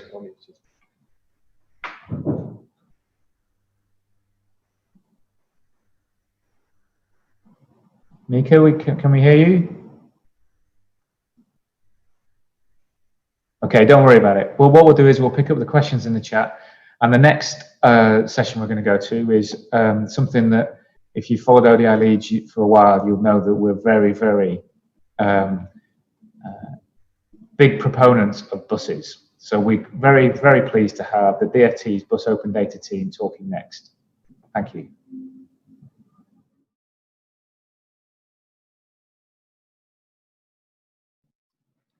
Hi, everyone. Welcome to Northern Lands 2 and our Mobility in Modern Cities sessions. We're really excited because we're going to talk about buses. My name's Paul Connell. I'm founder of ODI Leeds, so I guess it's my fault, a lot of this stuff. And although we've got a lot to learn from our North Sea neighbours in the Netherlands around mobility, one thing we've always focused on at ODI Leeds is transport data. And we're really pleased to have 4 people who are working on one of our favourite issues, which are buses and how you get everyone on a bus. And it's going to be it's not flying cars that are going to fix things, it's going to be buses. So we've now got 5 people. We did have 4. This is amazing. And I'd like them all to introduce themselves. If we start with you, Amy. Yeah, hi, I'm Amy Bridge. I'm Ito World's project manager. Wahid. Hi, my name is Wahid. I'm basically leading the UX team user research for the Bus Open Data project on behalf of KPMG. Thanks. Lisa? Yeah, my name's Lisa. I'm a DFT policy advisor for passenger experience and the Bus Open Data service. Great stuff. Richard, tell us who you are. Hello, Richard Mason. I work for TFN. I'm the information strategy manager, and TFN are heavily involved with the Bus Open Data program, particularly on the fares and ticket work stream. Great, and TFN are a sponsor of ODI Leeds, and we've done lots of great work with them. And before working with DFT, we've done, you might have seen as all aboard the Databus work that we've done over the last couple of years. So to set the scene, we've got a visualization that's been put together by the team. It's about 2 minutes, 10 seconds long. So if you bear with us, over to the visualization and the editing suite.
Welcome back. Hopefully you understand a little bit more about what the progress of the program is and what buses mean and what data means. And I'm now going to ask Lisa to talk us through what does Bus Open Data aim to do, what it's going to mean for us all, and where we are now, because we're at some exciting points in legislation and regulations at the moment. Okay, so the Bus Open Data Service is a new digital service from DfT that aims to transform the delivery of bus passenger information across England and improve journeys for the travelling public. So this is being delivered in conjunction with our partners, KPMG, Ito World, and ourselves. So, you know, why are we doing this? So each year, 4.3 billion bus journeys are taken in this country, and half of those, 51%, are in London, with the remaining 49% across the rest of the country. So we think this has definitely been driven by TfL's track record of making transport information open, which they have done since 2007. They've made all of their bus and transport network data freely available through the London Data Store. So a recent 2017 study by Deloitte explored the value of TfL's data and found that open data was being used by 8,200 app developers to power 600 apps, which are now used by 42% of Londoners. And we've sort of seen, you know, same progress within Transport for West Midlands, who have also heavily invested in providing public transport data in their area, and they've seen, you know, recent growth, year-on-year growth of 7.8 million journeys, you know, against the backdrop of decline in bus passenger journeys elsewhere. So why do we need bus open data? So, you know, we are moving to a more on-demand, convenient transport system. Open data will transform how we travel by providing on-demand services and real-time journey planners. And we want to empower consumers. We want people, you know, to choose buses, and not just passengers in London. We want bus passengers across the country to have up to the minute information about services at their fingertips. So we do think this will have real profound change to bus use in the UK. Okay, so where are we now? So how will this happen? So on the 28th of January, we launched the Bus Open Data Service. So bus operators can go on there and start uploading their data ahead of the deadlines. So these deadlines are being prescribed by regulations, which have just passed both houses of Parliament. So the House of Commons and the House of Lords have debated the regulations, and both have agreed that this is something that we need to do. So this will come into force.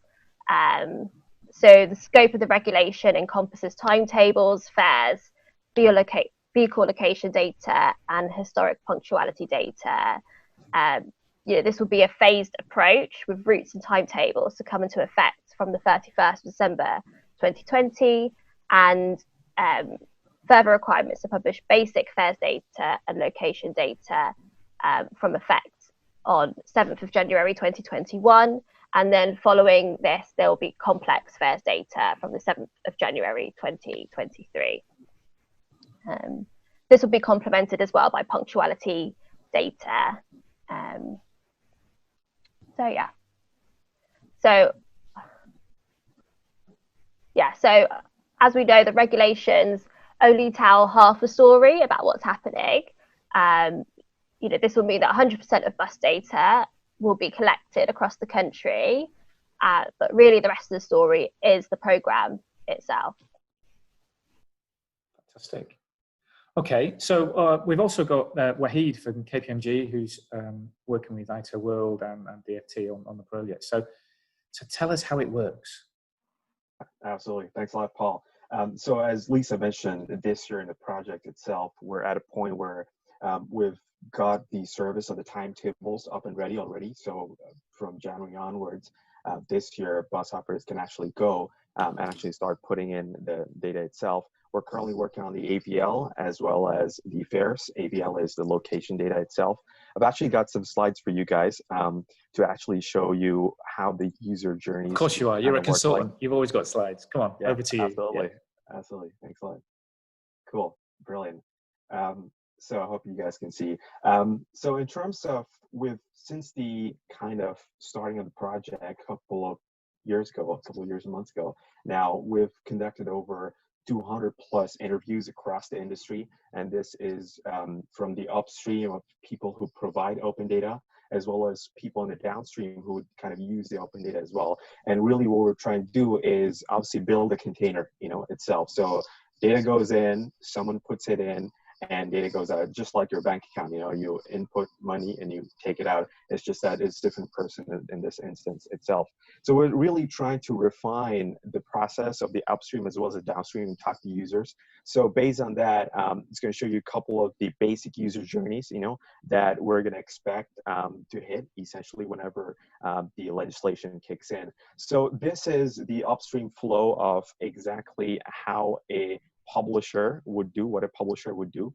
So this is putting the data into the bots container itself.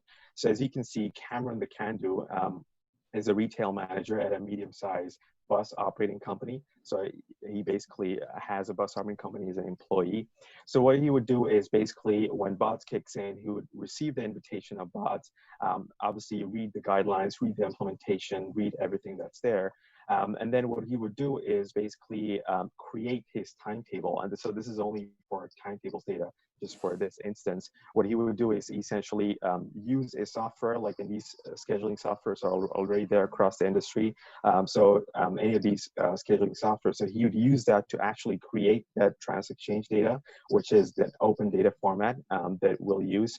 After that, what he'll do is basically sign on onto bots and really kind of upload that data that he has essentially. There is also the next step, which is he can review the data quality. So we've done some work in terms of doing like 20 different observations, and these are all free. So once a operator basically uploads the bus data, they can see some essential observations or things that they can improve in the data. So that ensures the real quality in the pipeline for the data itself for people who are consuming, like programmers and app developers and that kind of stuff. So after he reviews the data quality report, he goes ahead and fully publishes the data set essentially. And at this point, it becomes fully published and the data consumers can actually see that as well, on that side. And obviously he can view the data sets and do this journey again, essentially for new buses that he has and would run essentially. This is in terms of the consumer flow. And this is consumer, we mean are basically researchers, are programmers, are app developers, and all that sort of people. So the real kind of meat of bots is to increase innovation in the industry through the opening of data, essentially. So here, Ian, the innovator, we've put him, and he's a PhD researcher at a university itself. So what he does is he essentially is working on a specific project, and he searches for bus open data. He finds essentially the service that there's something there, but he is more interested in specifically looking at Bristol because that's his research thesis, essentially. So what he does is goes on and searches and finds a specific Bristol data set. After that, he downloads the TransExchange file, which is a TXT file. What he would do then is uses like our programming tool to translate that TXT file into tables, tabulated form that he actually needs for his research. So for example, if he's trying to correlate climate change emissions data with the buses in Bristol, he can do that here, in that case. And if he actually finds his data set quite interesting and likes to use it further in the future, what he does is subscribe to a specific data set, so whenever there's a change to the data set, he has it, he knows it. And then in the future, he can use that further as well. If he has any feedback about the data, if there's something that's not, something that's odd or can be improved, he can provide the feedback to the publisher who published the data in the first place. So that's the kind of core principle in terms of how researchers and innovators would use it in the future. That's the vision. And Dana here is another use case of a data consumer who is an app developer specifically. So she has a business kind of function to what he does. So she searches for the data. She goes to GitHub community and finds that basically, hey, there's something called Buzz Open Data that's there, which is a fully open data set. So she goes on to Buzz, does an exploration activity, and really finds that this is something she can use. So what she does is she creates an account and signs up for the API that we provide. And it's like an open API that anyone can sign up to. And it would have basically the bus location data, the static timetables data, as well as the static fares data as well for each of these. So data can really start using the API, and we have like a standard Swagger documentation. So any developer across the world can really pick it up and start using the API, which is has both real-time as well as the kind of static data. So that's in a nutshell, the kind of journeys in a nutshell. So obviously, like I told you before, that there is something about these tools of creating timetables and creating the static data. And we're working a bit with our partners at Transport for the North, TfN, specifically on fares. So they're developing quite an interesting fares data build tool for the industry, which is going to output the NetX format for fares. So that's in a nutshell. I'm going to hand over to Richard Mason now, who's going to tell us a bit more about essentially what's going on with the fares and TfN. So over to you, Richard. Thanks, Wahid, and thanks to the ODI for the opportunity to tell you a little more about our work at Transport for the North, which is supporting the DFT Bus Open Data Programme. So very early on, TfN recognised that fares information was a key gap in the public transport information landscape. So we decided to develop a fares data build tool. So this tool is supporting bus operators, especially the small and the medium-sized operators, to meet the requirement to provide fares information as part of the Bus Services Act 2017 regulation. The aim of the TfN Fares Data Build tool is to make it simple and easy for operators and local authorities, should they provide a data agent service on behalf of those operators. So the idea is this will help them to create fares data and publish this in the NetX format, which is the new fares data standard in the UK. Like the DFT Bus Open Data Digital Service, our fares tool is being developed to government digital standards, which will ensure that it is as easy to use as registering and renewing your car road tax. We are working hard in collaboration with the DFT to stimulate excitement about this new fares data set, which our tool will enable. We're thinking not only about publication, but also about how the data will be used and how that will get into the hands of passengers. So we are working with developers to ensure it will be integrated into many travel planning apps and websites as possible.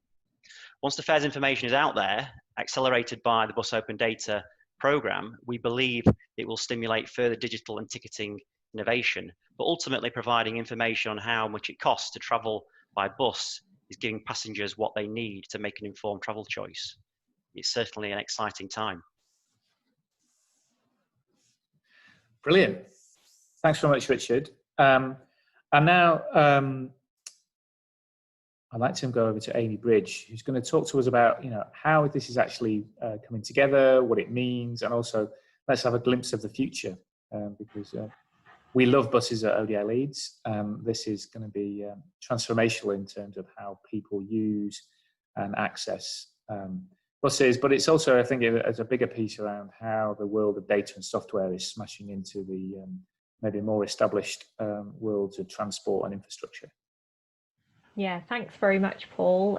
So as you say, the Bus Open Data Service is incredibly exciting. It is initially going to drive huge benefits for both passengers and for operators. Passenger apps are only as good as the data that powers them. And by aggregating data on timetables, vehicle location data, and data on fares for every single bus journey in England, and by making this openly available from the same repository, passengers will get better access to this comprehensive, high-quality data through innovative apps. And that in turn will drive growth in ridership and in operator revenue. But really, that's just the starting point for BODs. And the benefits that it will deliver, because beyond this, what BODs will also do is over time, it will generate a comprehensive, standardized, high quality, national data set for buses, something that, as far as we're aware, is the very first time that a country has done this. And once you have this sort of data, you can start to build up an incredibly powerful transit data model over a long period of time. And on top of that, you can layer other national data sets, for example, other transport mode data, socioeconomic data, and also environmental data. And collectively, you have a hugely powerful tool, once you have all of that, that can influence and inform long-term governance and policy decision-making in a way that's never been possible before. So whilst the immediate impacts of VODs are incredibly exciting, the longer-term impacts will be even more, as you say, transformational, and it really is a world-leading service. So yeah, very exciting times for the Bus Open Data Programme. And it is, and I think I just maybe ask Amy and maybe some others to jump in here, because we talk about being radically open at ODI Leeds. People sort of get what we're talking about, but this really is a radically open project in that anybody would be able to build a model from the data that's published. Anybody would be able to use their own model to challenge someone else's model, and we should get much better models as we move forward. And that move from, rather than trusting experts to tell us what's happening and what might happen in the future with a model, we can actually have real data which can tell us, oh, over the last 5 years we've done this, we intervened in this area and built a bus lane and it improved our connectivity by X. So we can actually measure the interventions and measure the impacts of the interventions and get much better bang for our buck in terms of that world. So I won't ask DFT what it going to means in terms of political, but maybe ask you, Amy, for your view about how that's going to change the way in which we make decisions about transport infrastructure. Yeah, absolutely. So as you say, by opening up that data in a way that it currently isn't, as standardized and open as it could be, what it does really is to drive transparency with the data about buses. And as you say, it opens it up to literally anybody. So anybody can use the Bus Open Data Service to pull the data that it holds, and that's something that so far has been very difficult to do because of the heterogeneous nature of the data types around buses. And so it will be the first time that it really is open to the masses, and by driving increased transparency about the data and allowing anybody to use that data and to put it into different models and be able to analyze that data, it really will drive more innovative analysis and consumer applications to be able to use buses as a really important mode for the future. And if you look at something like rail, where they've had open data for quite some time now, you can see that there's a much better continuity of information between apps. So when a customer goes into different apps, they tend to see the same information. And at the moment, that's something that customers have said they don't get as much of with buses. So if they go into one app, it says one thing, in a different app it might say something different. And so by increasing the transparency and by standardizing the information that's out there, it really drives the trust that passengers can have in buses. And as we all know, trust in the data is absolutely key for passengers to use those modes and to start to switch from car journeys into rail journeys, but also buses and other transit modes. Thank you. That's amazing. And we're looking forward to watching the progress of this and then joining in where we can in the future. So what I'd like to do is say thank you to all of our speakers. Really exciting work that we're all doing. And I guess as it goes through, the regulations go through Parliament this week, the programme is on track. It's a real success story. So thank you very much. See you soon. Cheers.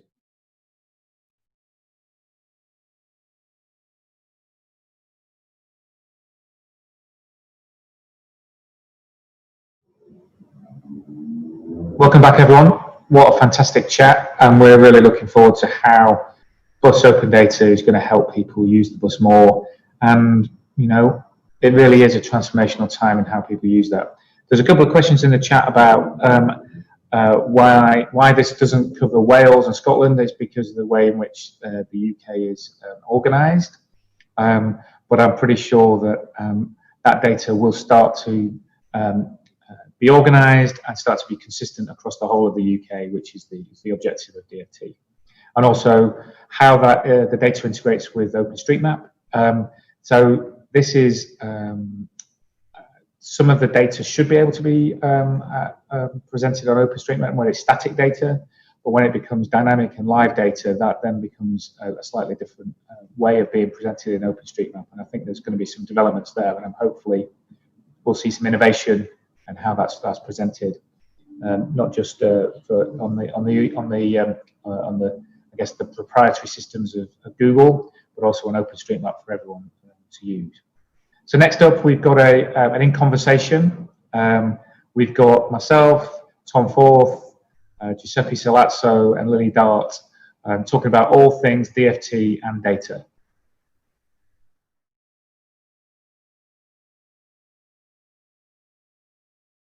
Hi everyone, welcome to Northern Lands 2 and our Mobility and Modern Cities sessions. My name is Paul Connell, I'm founder of ODI Leeds, and I'd like to introduce you to Giuseppe Salazzo of DFT, Tom Forth from ODI Leeds, and Lily Dart of FutureGov. Hi, thanks everyone. My name is Lily Dart. I am the Experience Director for FutureGov. So more broadly, I'm responsible for our client and employee experience, but I also have a background in front-end web development. So although I've been a designer for about 17 years now, about half of that I was writing code. And as a result, I also lead on some of our more technical projects. Thank you. Giuseppe, tell us about yourself. Hi there, I'm Giuseppe Salazzo. I head the data unit at DFT, which is a central data team trying to basically help DFT on all the work streams we're doing with data. I have a background in technology and slightly sideways as an open data activist. I used to be nicknamed the Open Data Rottweiler. I'm still trying to be a bit like that, but I'm a civil servant. Yeah, that's me. Tom, over to you. Hello, I'm Tom Forth. I am the head of data at the Open Data Institute Leeds. On transport specifically, I've done a lot of work on bus fares, train timetables, and cycling routes. All the fun stuff. Well, transport's been really important to Open Data right from the start, and also for ODI Leeds. It's been, I think, one of our key things we want to work on. And although flying cars and autonomous vehicles are coming and they're going to save the world, we love buses. That's why Tom's been working on buses and bikes. But we'd all like this is a quick discussion about how we've all been working on different aspects of the UK's transport data infrastructure and how that's going to help change things. And we're going to talk about some of the things that are happening now and in the future, and what we might think what's going to happen next. So, Giuseppe, you look after data at DFT. What's happening now and what's going to happen next? Or what do you think is going to happen next? So that's hard to say. We are in the middle of a pandemic, and before that, we had a few things to deal with, including EU exit, for example, which is still an ongoing issue. I would say that DFT took a very interesting choice to develop a central function for data, and we've been working on a number of things that range from better policymaking with data to supporting analysis, data engineering, and engagement with the external world. So as some of you might know, we were working and we're still working on transport data strategy, something we started halfway through last year. We're still working on that, but with the emergency that sort of changed our priorities, we also had to work on different things. One key element, I think even the pandemic has highlighted, is actually, for me personally, data discoverability. And some of the projects we've been working on are in that space, and including what we've been working with Lily. So just data discoverability, does that mean putting it on the web? Well, sometimes it is like that, but it's also to encourage better data sharing, better frameworks for, it's as much as I'm a big fan of open data, it's not just about open data, it's also about making people aware that data exists sometimes. Yeah. And that that data might be, I would say, encouraged to be shared under certain conditions. I fully appreciate that sometimes, especially private entities, might have commercial sensitivities in their data sharing. So it's about how do we develop our thinking around the rules, the framework, the values that we need to comply with to support finding data. Perfect. So that leads on to you, Lily. You've been working on the project with DFT. Would you like to tell us about it? Yeah, no, I'd love to. So we've been looking into how we can provide a national access point initially for road transport data, and then hopefully to take over all transport data in the future. And to do that, we've taken an agile and user-centered approach to the project. So we did both, in central government terms, we did both a discovery and an alpha. So the discovery was really about understanding the problem and framing it properly, doing research to understand the users of the service and what they need. And alpha was about trying those things out. So what we've learned, how can we prototype that and test that with people? And it's gone really well. I think, on top of the data discoverability bits that Giuseppe have been talking about, which absolutely is the key priority, some of the more interesting things that we found out were really about the variety of users that we are potentially serving with this new service. And it really, when we talk about data, we often think about it in quite technical terms, but actually there's a really wide range of people, going from people who can only use a spreadsheet all the way up to people who are confident in APIs and data models. And actually for a service like this to be successful, we need to serve all of those people and help to upskill some of the people at the bottom end of the skills to move them further up to the middle. And that's partially because they're providing the data. And so if they don't have the skills to provide good quality data, then it might be visible to other data users but not usable. And it's partially because actually we make decisions with data, and making sure that people understand data sufficiently enough to make decisions is really important. And so when we move on to the next phase of the service, that will be very much about actually what are the specific pieces of support that we need to put around this to make sure the less skilled technical data users are able to do their jobs effectively. That's fantastic. Okay, so this is all brilliant, and as you know, it's ODI leads, and sometimes we can be a little bit we have an opinion, I guess. So Tom, data is sometimes political. How do you think transport and data impacts our cities now and in the future, and how they might be run? Yes, I think transport is one of the main features of a city. Without transport, you can't have a city, basically, because once you can't walk everywhere, which happens when your city becomes bigger than a small town, you need some form of transport other than walking to get around. I think the politics of transport is really interesting at the moment. I was watching last week, France elected all of its new mayors, and in almost every city they elected a Green Party mayor, which is the first time that's ever happened. And a lot of what they're talking about is cycling, walking, and not traveling. And I think that the biggest change we're going to have in transport data in the coming 5 years is that we are going to talk a lot more about not traveling, which I think is very exciting. One of the things that's quite interesting is that we don't actually have a lot of data on not traveling. We know when people get on a bus, and we know when people get on a train, and we know when there are queues and traffic jams and parking spaces are filled, but we don't know a huge amount about when people choose not to travel, or maybe when they choose to walk 5 minutes, or when they choose to cycle 10 minutes. So at the moment, we've got these new ideas that I think quite a lot of people agree that that's a nicer way to live, but we don't have the data to inform what we should do about it. So I think in the next 5 years, politics is going to start looking at not just fixing the current modes of transport. So in Leeds, that's making sure you can know when the bus timetable is, use something like an Oyster card or a debit card to tap onto the bus and pay and go wherever you like, get on a train and the payment still works. I think we need to sort that out in the next 2 or 3 years. But in the same time, we need to understand much more about how we can travel less or travel in the ways we want to. Walk, cycle, not travel at all if we don't want. So that brings me into so what's going to happen next. And ODI Leeds, our experience of the pandemic has been, and you might have had the same, Giuseppe, is that we get rung up every week almost asking people saying we must have the data. And Tom just mentioned it there about not travelling. The expectation is that we have it in a plastic bag under our desk. The data specifically required to answer the question that someone else has at that moment is available via us. So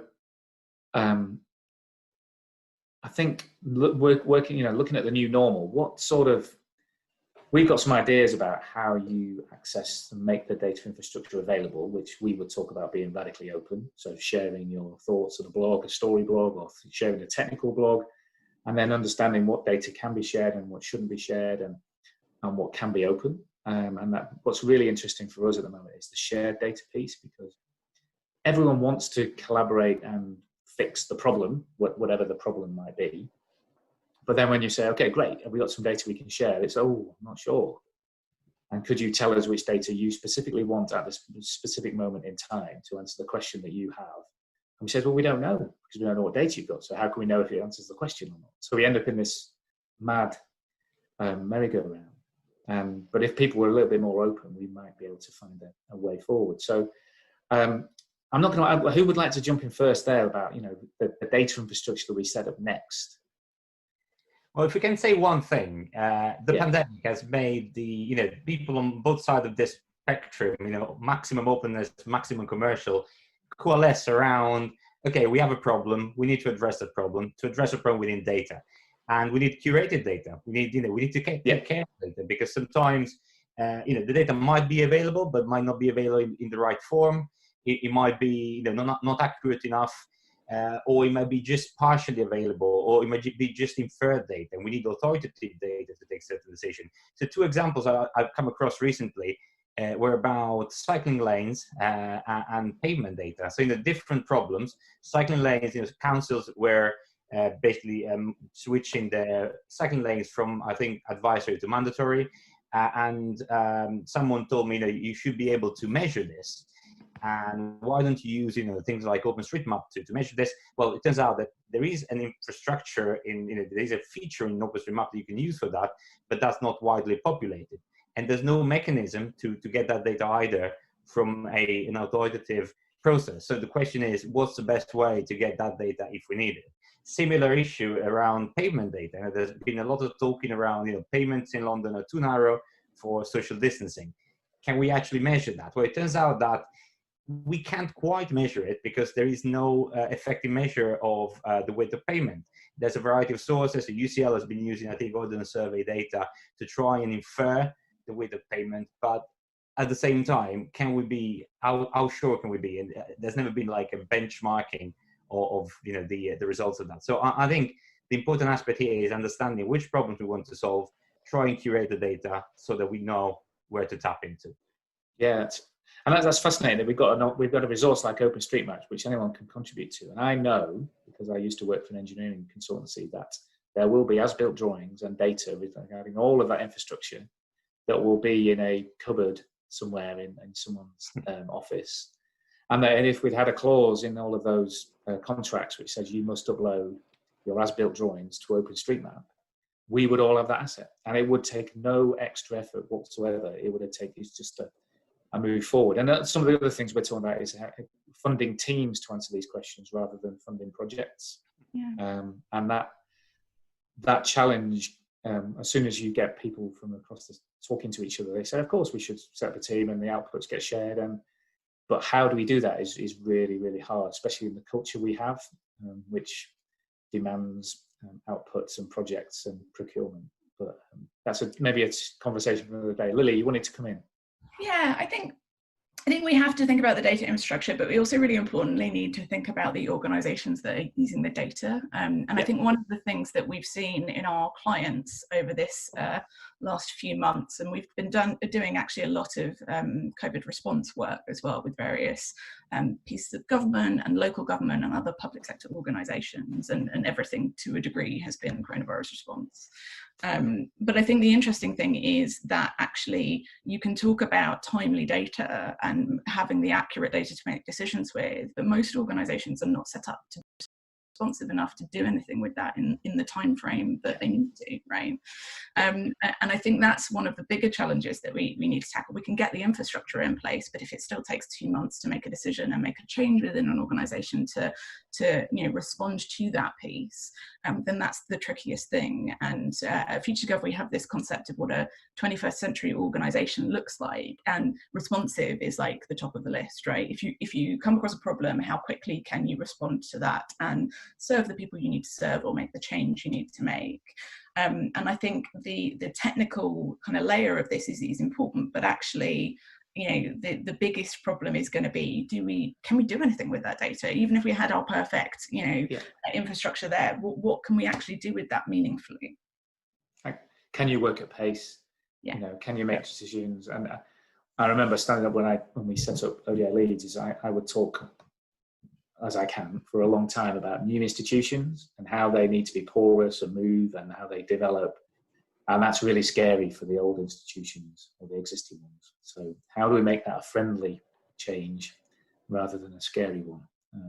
And I think we've got that yet. This change point, though, about what Lily said is super important in all this. We could have all of the best data possible for our cities and our towns and our places, and then we would run up straight away with a legal barrier to making any change. If you want to remove a bus stop in this country, you need lawyers, right? Just to remove a bus stop, you need a lot of them. You need a lot of time. And some cities which have removed bus stops, all they've done is put a little plastic hood over the bus stop, because that way they don't have to go through the legal process of removing it. And it's the same with, putting in a cycle lane is a big job, and that's really painful. But just taking one parking space outside of a bar and putting 4 chairs in it is a really painful experience in this country. So if places can't do that, then there is a challenge around the data that's available. You could have as much data and you could know the answer, but if the answer is not accessible to you as a place, then you won't be able to make the change. I think there's probably something else. That's a government restraint on what we can do, and I think that probably we'll think about whether we want to change that or not. There's always a debate to be had. There's another side of the restraint which I'm quite keen to bring up and wind people up a little bit about, but there's a cultural constraint about what we can do with data as well. And I kind of hinted at it at the start. We don't know where people walk in our cities. We don't know where people cycle in our cities. Google knows. And it's shown us really well that Google knows by publishing these fantastic mobility report data over the last 3 months. So I don't think it's bad that Google knows, but I think it's embarrassing that we don't. And if we want to say that we are running a responsive city or a responsive place that looks after the interests of its people and what they're doing, most citizens would expect that when decisions were being made, they were being made on the basis of what was known to be happening. At the moment, we don't have any of that data. And I think we should start thinking, all of us, about why we've ended up in a place where only Google knows where we move. And as I say, the easy answer, the one I hear too often, is to say, well, Google shouldn't know. So you go from a stage where one person knows where everyone does and everyone's moving, to a stage where no one does.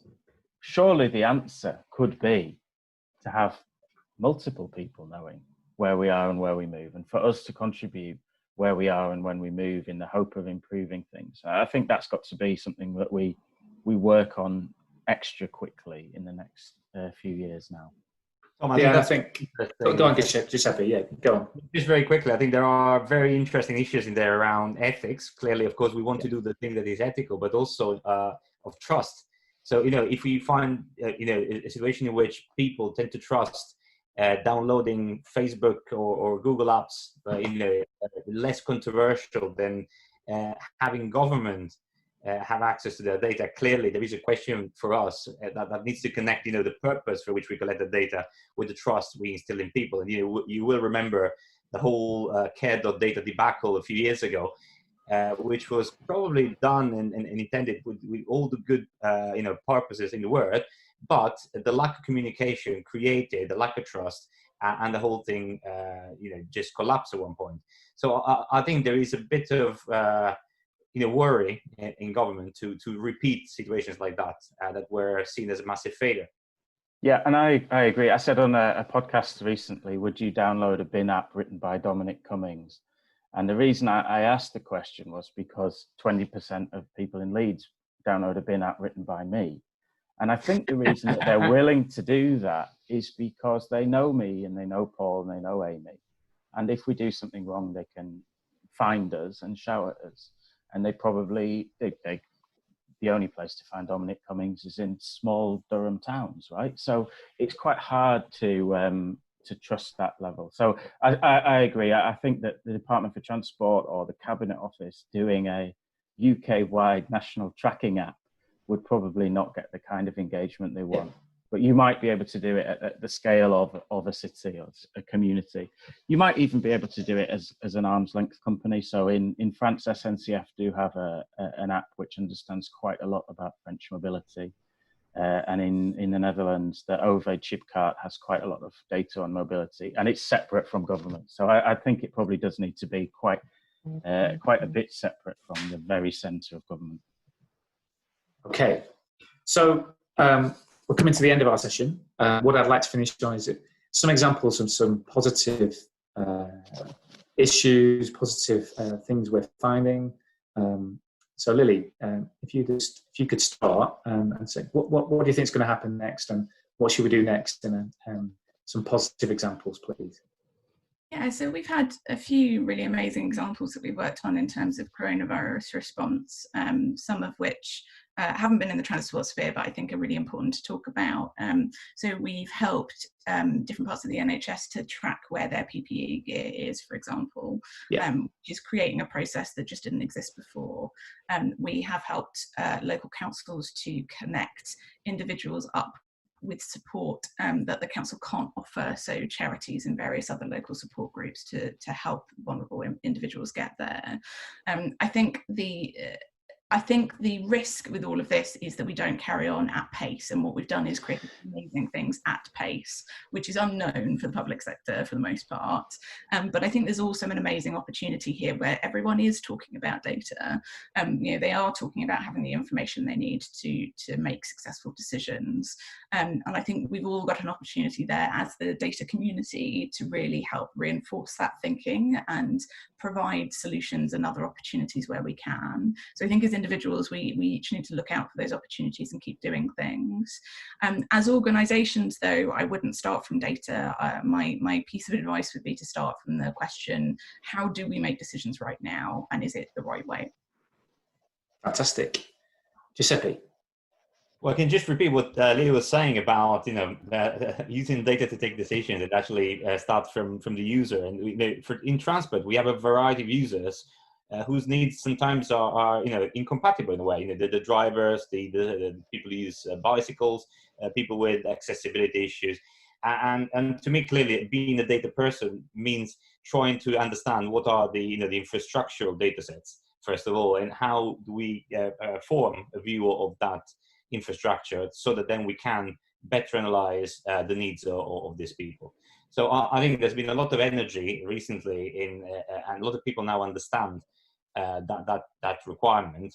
As you know, I'm now working on the redevelopment of Naptown, which is a historical, actually a relic of the past, which was created for a very noble purpose, providing journey planning. And now clearly we've moved on, and we're realizing that we have location of bus stops in that data set which are not compatible with the needs of a wheelchair user, for example. So the question for us is, how do we improve that piece of infrastructure which is still used by OpenStreetMap, Google, and other providers to highlight a bus stop on a map and make sure that that location is actually suitable to users with different needs. So I think, there's a lot of chain of thought there, from getting user needs, understanding that there's multiple user needs, and linking them to that infrastructure. That's fantastic. Tom, can I go to you? Yeah, so in terms of looking at positive things, I think the UK has quite a strong history on data in transport, and we should take some time to appreciate how well we do in a lot of areas. So the number one area, the example that all of us use is any of us can now go on pretty much any online mapping website and plan a walking, cycling, driving, public transport journey anywhere in the UK, and we will get the correct answer. And that's not to be taken lightly, right? That doesn't happen in most of the world. So we do have these great foundations. I think we also have, with Transport for London, we have genuinely one of the world's best city level organizations at working with data and integrating it with policy. So we have this opportunity to learn from a fantastic place that's done really good work on this and is also quite open. So you can download almost all of GFL's data.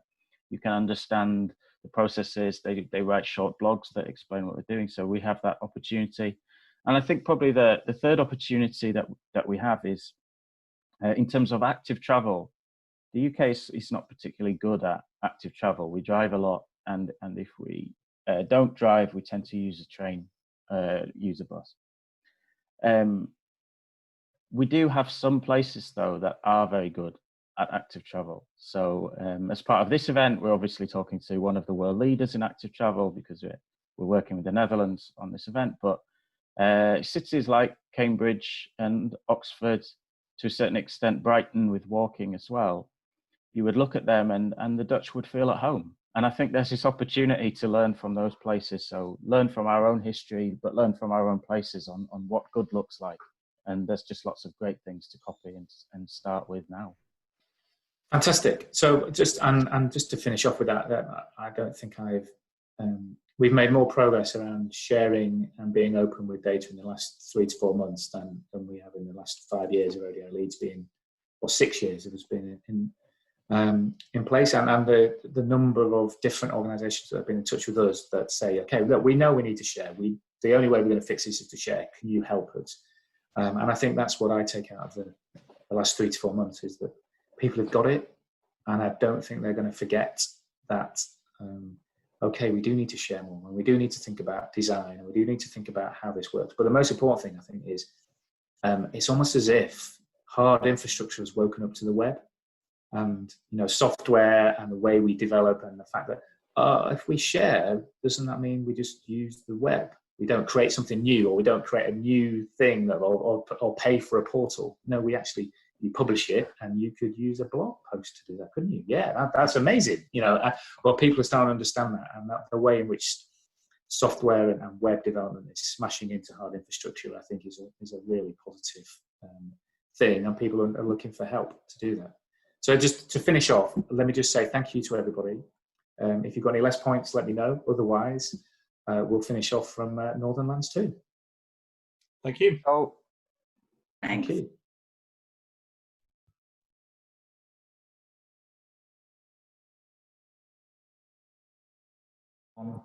Live. Hi everyone. Thanks very much for the team for giving us that Q&A. I'm very happy to be joined by Mira and Tom. So Mira is from DFT. She'll introduce herself in a second. And Tom Forth is head of data at ODI Leeds. So Mira, let us know who you are. Hi, I'm Mira Naya. I work for Department of Transport. I head up the passenger experience team in local transport. And as part of that brief, we have passenger information, or some of you may know it as the Bus Open Data Programme. Okay, so we've got a couple of questions in the chat, and then we've got some other questions we'd like to do. So obviously it's the ODI, and people are very interested in open source. So how does OpenStreetMap play into the whole Bus Open Data Programme? Yeah, so it's not played in specifically to date. So we developed a trans exchange tool or a timetables tool, and primarily that worked with MyMaps. However, there have been a couple of questions raised about integration with OpenStreetMap, and I think as we go forward, we can look at how we integrate with other products and services. But primarily, we draw upon that TAN data, and the timetables tool has specifically integrated with MyMaps, which is a Google product.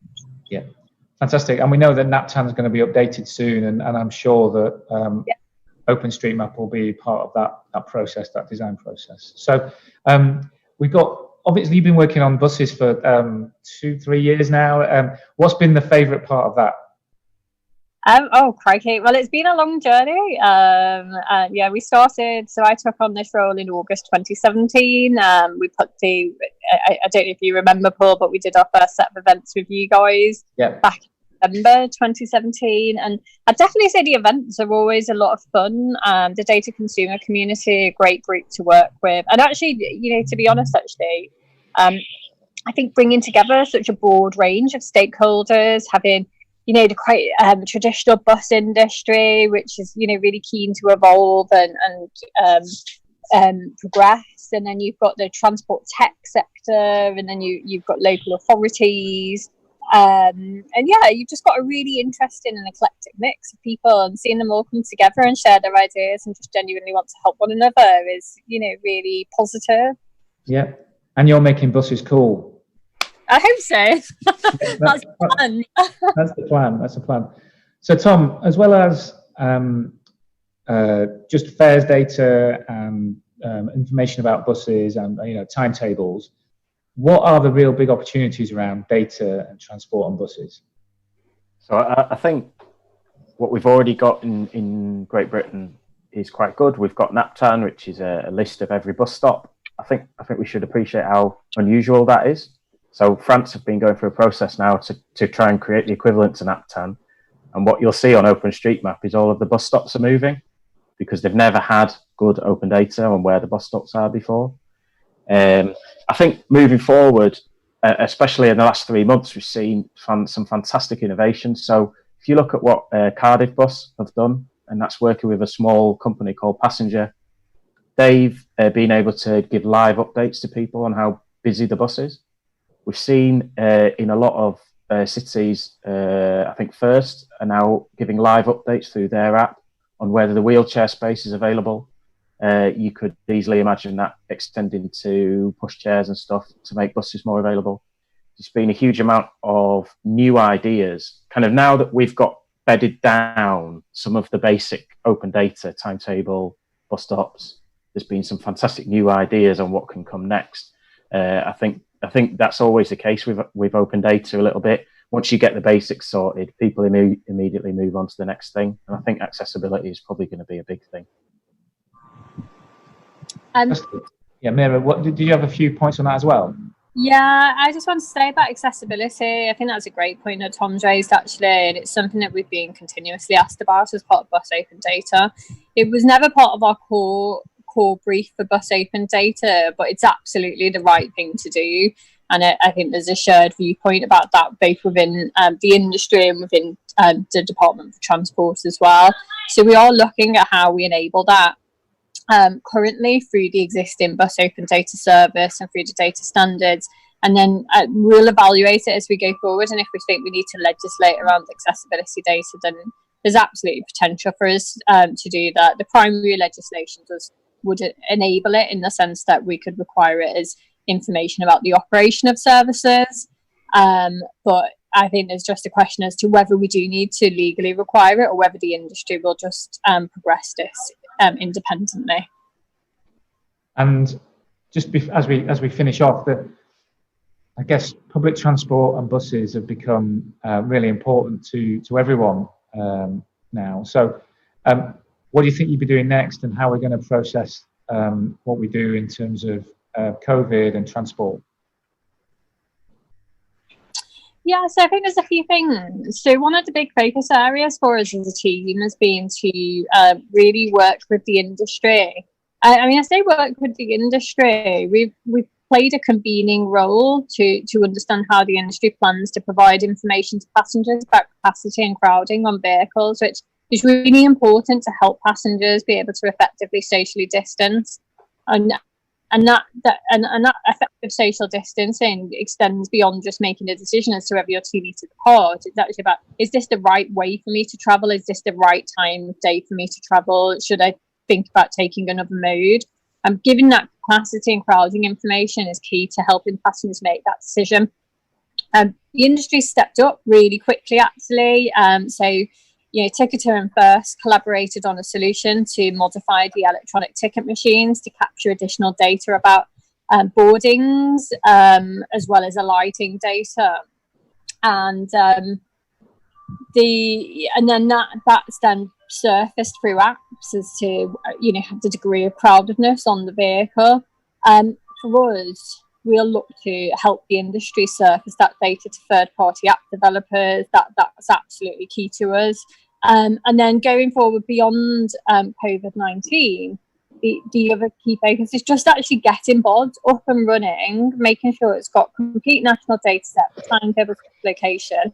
If we ever hit a COVID-19 situation again, where the operators had to use significantly change the service 24 hours, and that was complicated by the fact that we didn't have a lot of the data digitally. So having BODs in the future will build some resilience for these types of situations. And then really what we want to do is work with partners like the Open Data Institute and Data Consumers to think about how you take this new really exciting data set for the country and what you do with it and what you deliver for passengers, going beyond just the standard journey planning gaps, but actually thinking about what are the real innovations here, what are the true innovations that nobody had ever really conceived of before the data was open, but now the data is open. We can think, oh wow, we could do this or we could do that, and we really want to see, we want to see what the art of the possible is here. So I think there's a good opportunity for me to jump in right there, because we have an opportunity to learn from and copy the Netherlands quite a lot on transport in a few ways, but to do it even better.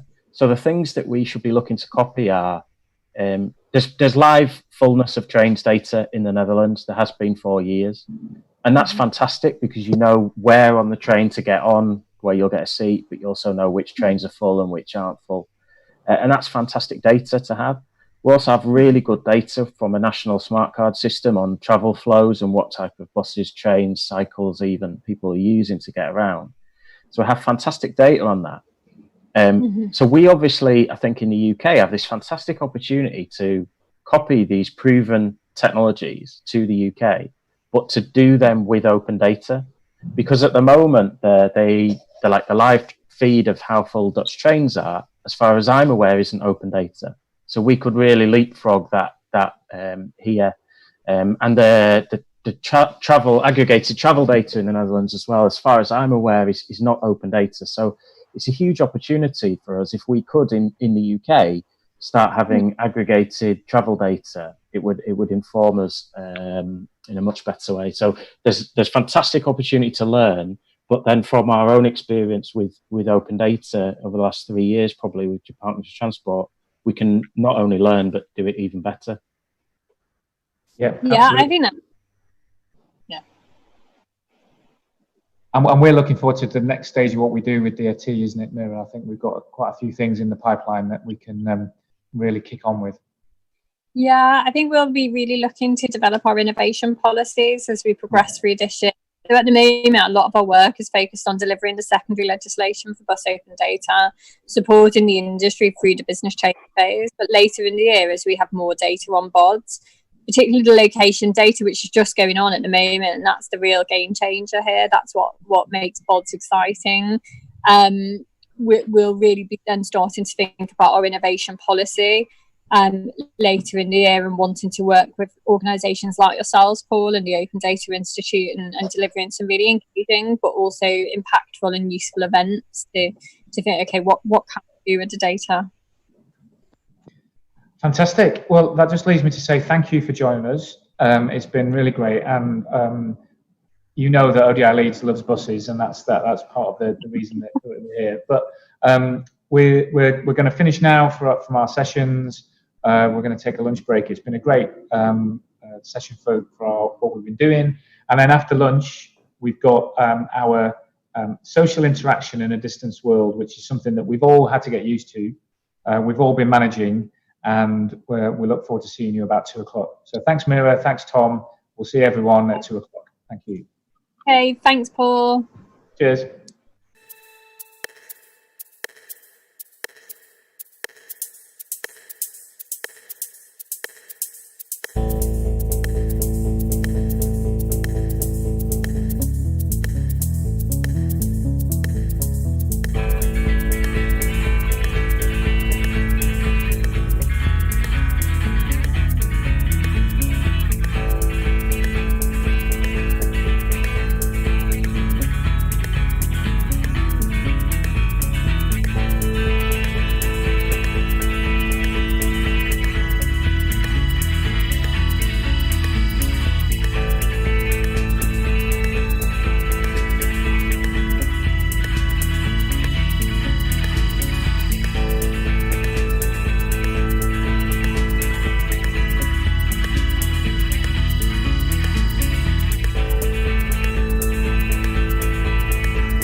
Hi everyone, my name is Paul Connell, I'm founder of ODI Leads.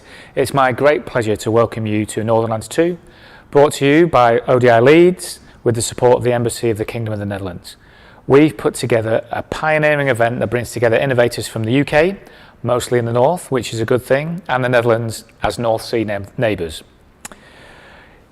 We're experimenting with how an online event can work and how it should work and how people want to engage with us online. And we'll be sharing everything online openly so everyone can benefit from what we learn. So please be gentle as we experiment and we do new things. So the first thing I'd like to do is thank the ODI Leads team. They've done a fantastic, amazing job of pulling this all together, building new tools and, you know, creating things from scratch. From the work that Amy Evans has done of putting all this together and making the speakers work, to Giles Dring and his music, Stuart Lowe and the captioning, and Patrick Lake, who's built a chat room which you're all using from scratch. Tom Forth sometimes makes an appearance too. So yesterday we had Open Data Saves Lives and Responsible Data Collaboration. This morning we had Mobility in Modern Cities. And this afternoon I think we've probably got the most interesting session. Social interaction in a distance world, something we've all had to get used to. We're all experiencing it. We've got some great talks that tell us what we know now, how things might change in the future, something for us all to learn. So hopefully you've got the event page working and I've had a look around. You can post a note about yourself on the post-it wall so people can see who's here. You can have a look at the Docs Plus page, maybe make a new friend there. And how you use that is explained in the document. So what I'd like to do now is introduce Lika Koname from the Embassy. She's going to say why they're working with us and just to say hello, really.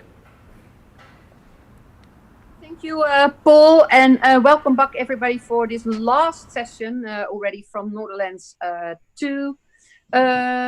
Yes, we are really happy to do this event again with ODI Leads. We had a great experience last year when we were in Leeds actually to do Northern first.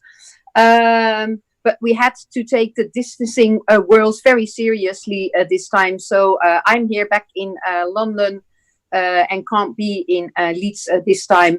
But a great thanks for everything you have done for this event. It's really appreciated and we really have enjoyed all the talks and it worked all really, really well. Looking forward to this last session about social interaction in a distant world. Like you said, it is something new for everybody, not only here in the UK, but also in the Netherlands. So I think it is great that we can hear different people talk about this subject and that we can see if we can learn from each other. And also if we can see if we can work together on this new and great experience which we all have to go through. So back to you guys in Leeds, and I hope everybody enjoys this session. Thanks, Lika. So before we start, we've got an introduction and welcome from the Acting Ambassador Brekje Schwakova and a really fantastic piece by Mr. G talking about the North.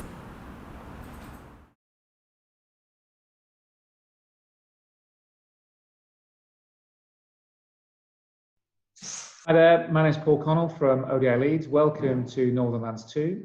And this is the session on social interactions in a distance world. So I think that's something that we've all come to know, maybe to love, but definitely something we're all going to have to live with in the future. So I'd like to welcome Brekje, who's the Acting Ambassador for the Kingdom of the Netherlands, who we're working with on these sessions. And if you'd like to introduce yourself, and then we've got a couple of questions to just kick off the session. Yes, of course. My name is Brekje Schwakova. I'm the acting ambassador of the Netherlands Embassy in London, and I'm very happy to be with you here this afternoon. Thank you.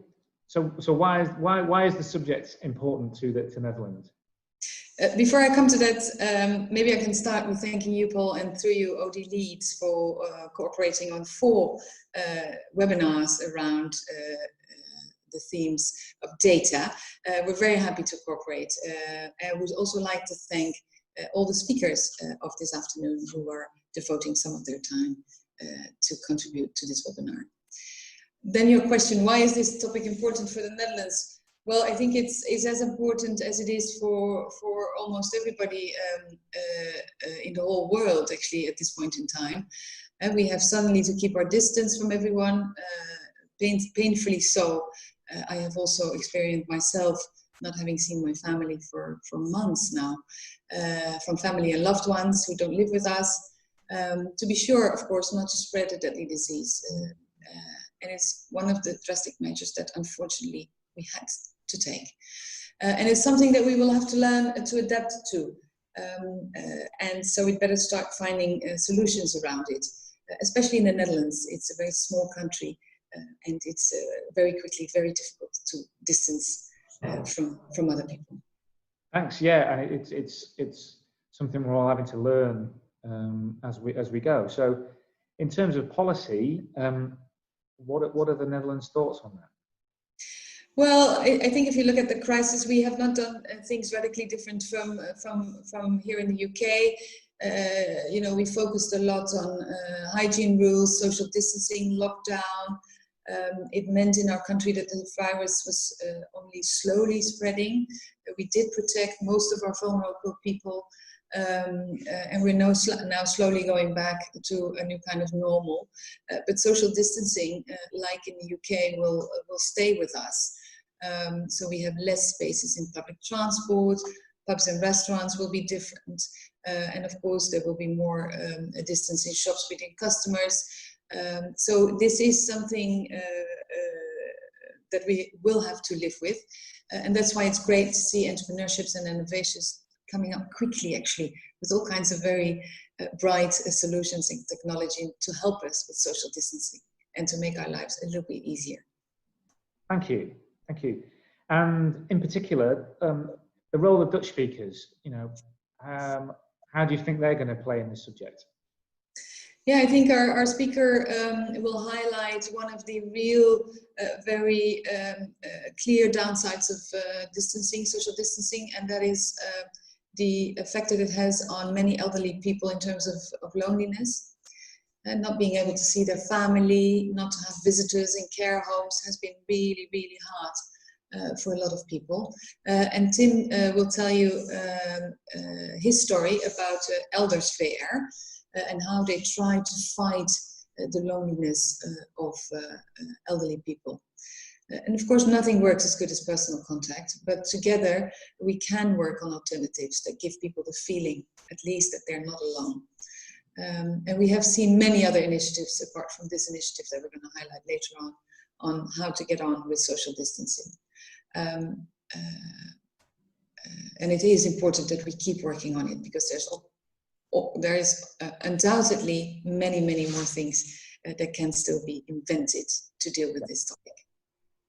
Absolutely, and I think it's going to change rapidly and evolve, and we'll be doing different things next year than we're doing this year.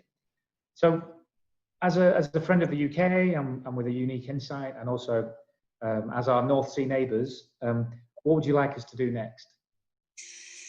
Well, I think our two countries, you know, being so geographically close, and we like to think of you as our neighbor, indeed, although we have this little stretch of water in between us.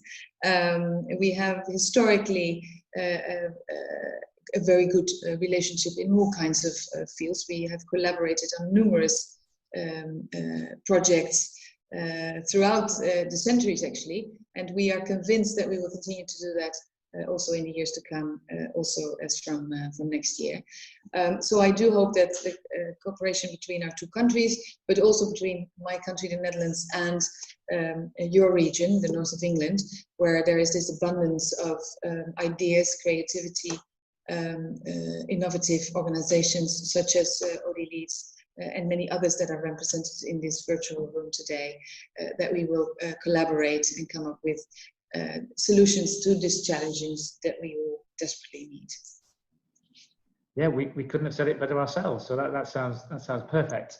And then to close off, what would you like us to take away from the session? Well, as the Netherlands Prime Minister Mark Rutte said in a social distancing interview not so long ago, we have had hard and unprecedented times, and we would all very much like to go back very quickly to the situation where we can hug and handshake and pat each other on the backs, but we have to get used to staying a bit further away from each other. And therefore, I would encourage everybody in the room to use all their creativity to come up with solutions for us as human beings to deal with social distancing, which I believe is for many people not at the heart of their humanity, but unfortunately have to deal with for some time to come.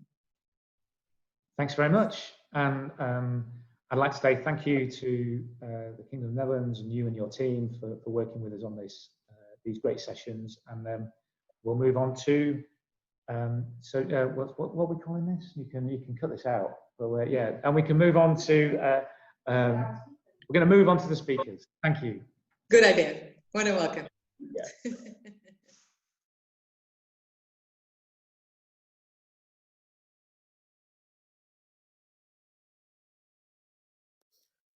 Hi, this is Mr. G. I want to give a big shout out to everyone in ODI Leeds.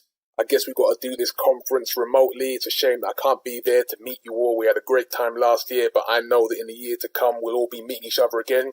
I want to give a big shout out to, everybody up north, man. I've been stuck down in London in isolation for so long. I've barely been up the road, let alone up the M1. So I want to give a big shout out to my people in Bradford, in Manchester, in Salford, in Leeds, in Sheffield, in Liverpool, the champions, and way, way, way up north to the Iron Brew crew in Scotland. That's Glasgow, Edinburgh, Aberdeen, Dundee, Fife. I want to give a big shout out to Huddersfield, to Middlesbrough, to Newcastle and Sunderland, the Tyne and Wear crew. I want to give a big shout out to my auntie in Harrogate and York, and last but not least, by the banks of the River Humber, I want to give a big shout out to Hull, because you are all northern stars shining high in those northern skies. And this poem is dedicated to all of you, and it's called A Land of Many Norths.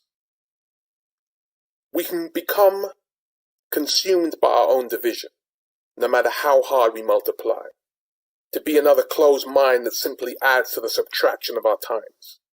Yet theories of accommodation require unlocking of conversations, adjusting for pause, pitch, and syntax to understand pronunciation, because the climates, they are a-changing.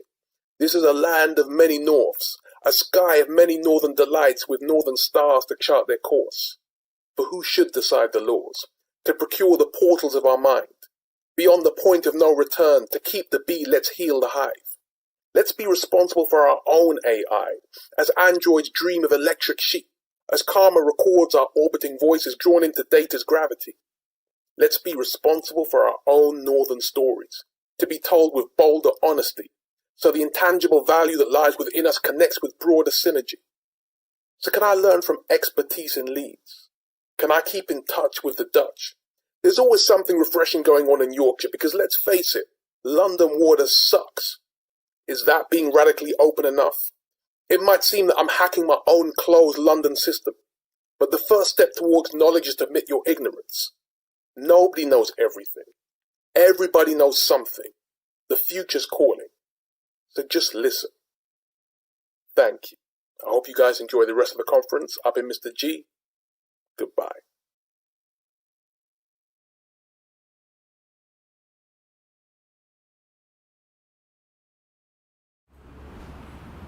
Fantastic. A land of many norths. Mr. G representing there. Amazing. So next up is Tom Bridges from Arup. Arup have been sponsored from ODI Leeds right from the start, and Tom has got a fantastic talk about what's going to happen next to our cities.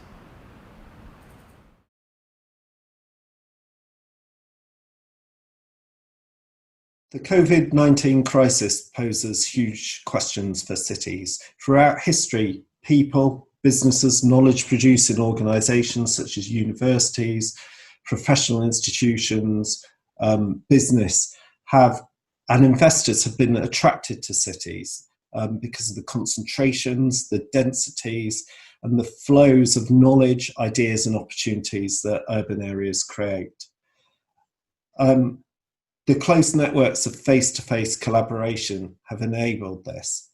But all of this is now challenged by a new, dangerous, communicable disease, The requirement for physical and social distancing and the experience of mass working from home poses huge questions for the future of cities, city centres, transport networks, the office.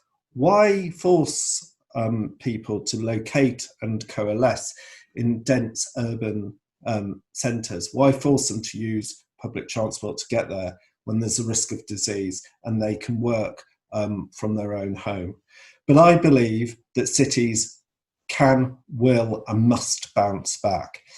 That is because it is in cities that we can drive the productivity, the innovation, and the creativity needed to build a stronger economy for the future, and to do so sustainably and inclusively. And I will explain why in this talk. So why is density and face-to-face contact so important? Lots of people, with the advent of the internet, email, advanced communications, predicted the death of city. We would no longer have to come together. We could all work from home remotely. But actually, the opposite has happened. As the economy has become more complex and more knowledge intensive, face-to-face contact has become more, not less important. There's a number of reasons for this, and they're not new. As humans, we are hardwired to tell stories, to build trust, to build relationships, and to do so face to face. In his book *Sapiens*, Yuval Noah Harari tells the importance of how, in the cognitive revolution, people telling stories, gossiping, enabled humans to cooperate and organise in ever larger numbers and to develop new technologies and new systems of organising society. And that process has accelerated in recent years, particularly with the emergence of the intangible economy, which Stian Westlake and Jonathan Haskell have written about. Competitive advantage is no longer primarily gained from natural resources and fixed capital assets such as factories, machinery, plant, premises. Increasingly in the modern economy, competitive advantage comes from intangibles such as knowledge, creativity, software, data, and that makes those knowledge spillovers really important. And knowledge spillovers happen best when people can meet face to face. Look at Arup's office in Leeds. It was built in the 1830s as a flax mill. It then became a distribution warehouse for transport by the waterways, and now it houses a number of professional services firms. It is almost a built embodiment of the growth of the intangible economy. Bruce Katz has written about innovation districts and about how people innovate today. And he says people no longer want to drive to their out-of-town office park where they keep their ideas secret within their buildings. They want to share ideas in the hyper-caffeinated spaces between the buildings in urban areas. They want to collaborate, they want to compare, they want to compete alongside each other. Smart people want to work close to other smart people. Employers and businesses want to be near knowledge-intensive, knowledge-producing functions such as universities and teaching hospitals. And they want access to a skilled and creative workforce from across a wide area.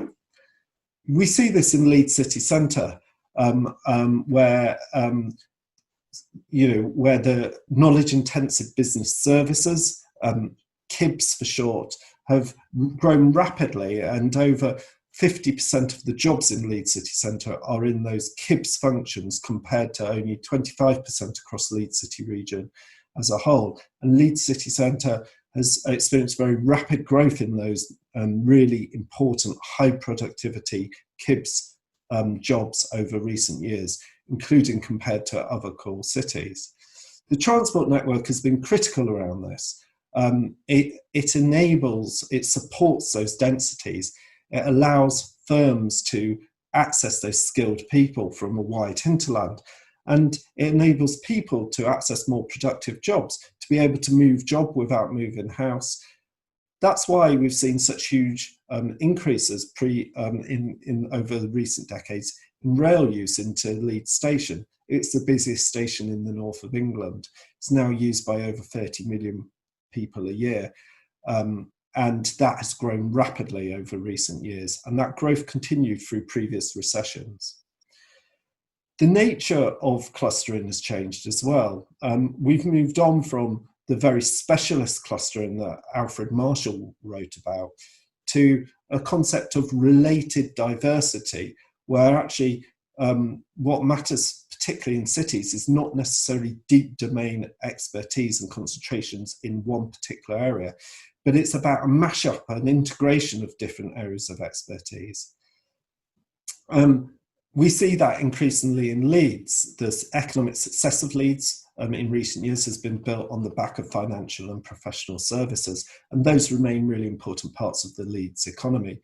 But in recent years and up until COVID, we've seen rapid growth in sectors such as software, radio and TV production and broadcasting, data and technology, professional and scientific sectors, the creative industries. And that diversity and those interrelationships between those sectors has become really important. We see that as a professional services firm located in Leeds. For example, when we needed to solve the challenges of the Grade 1 listed Temple Works building in Holbeck, the structural engineering challenges, we did so by sending drones into the building. We used a gaming engine to build a VR model, bringing together a number of different technologies and disciplines: traditional engineering, architecture, software and gaming, immersive tech and robotics. And that's happening across the economy as a whole. And cities bring those different functions together. Cities also, and business parks also provide the office. And there's been a lot written in recent weeks about the potential death of the office. There's a risk that WFH, working from home, becomes the new normal. The finance teams have got an eye on how they can reduce property costs. Employers mindful of life-work balance are seeing a new future where people work from home much more. And the property sector has been surprisingly quiet, indeed I would say spineless and supine, in fighting back for the future of the office in the face of such fundamental questioning of one of its core products. But I think our experience as an employer, and I think the experience of many others that I talk to, is that the inefficiencies and the problems of mass working from home are becoming increasingly apparent.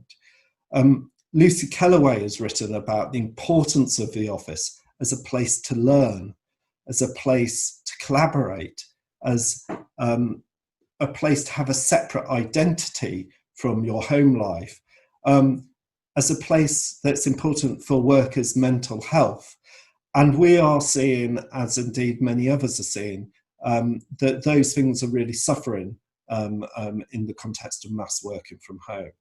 So I think that offices remain really important. The office will be back, and it's time for the property sector and cities to start fighting the corner for the office. Its function might change in the future. It may be less around providing banks of desks, more around providing space to collaborate, to innovate, and to build relationships. But offices, I think, are really important. I think the third reason why face-to-face contact and cities are so important is it is in cities where we have the best prospects of achieving the rapid innovation to address some of the big societal, economic and environmental challenges that we face, both here in Leeds, in the UK and globally. And those challenges have been brought to the fore as a consequence of COVID, and the need and potentially the ability to innovate rapidly has also come to prominence. Look at the huge acceleration in progress in vaccine development, or the transition to drone technology for delivery, or the accelerated reallocation of road space from cars to pedestrians and cyclists. The crisis has shown we can innovate rapidly across the public, private and voluntary sectors. And actually it's in cities where the institutions and the talented people to enable us to do that are brought together.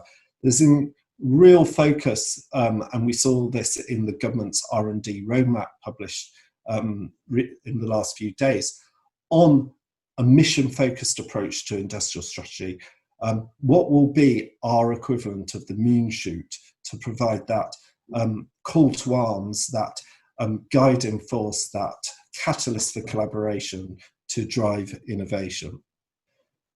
Cities also are the home to innovation districts, where knowledge-producing organisations such as universities, such as hospitals, cultural organisations, enlightened developers who are willing to take a long-term view, entrepreneurs, investors, and firms that undertake R&D are coming together in city centres or in well-connected urban nodes.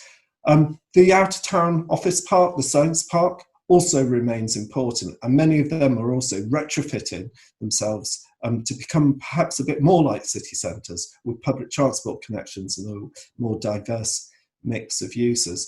But we're seeing the rise of innovation districts globally, and also here in the UK. In Leeds, there's a fantastic opportunity around the redevelopment of the LGI, and bringing together the Leeds Teaching Hospital Trust, some of our universities, and our business base in the city.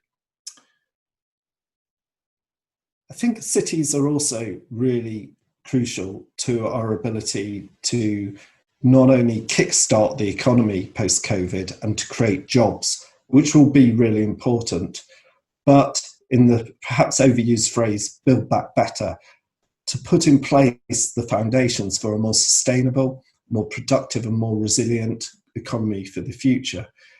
I think it's in cities, and it's because of some of those factors that I've talked about, where we can really drive innovation and productivity. But we can also do so sustainably at the right density, served by public transport, and inclusively creating jobs that are accessible physically, but hopefully also in terms of skills for communities, many of whom, many people who live in close proximity to where those jobs can be created. So cities are so crucial to our economic future. They're so crucial to the COVID-19 recovery. They're so crucial to how we can build back better for the longer term.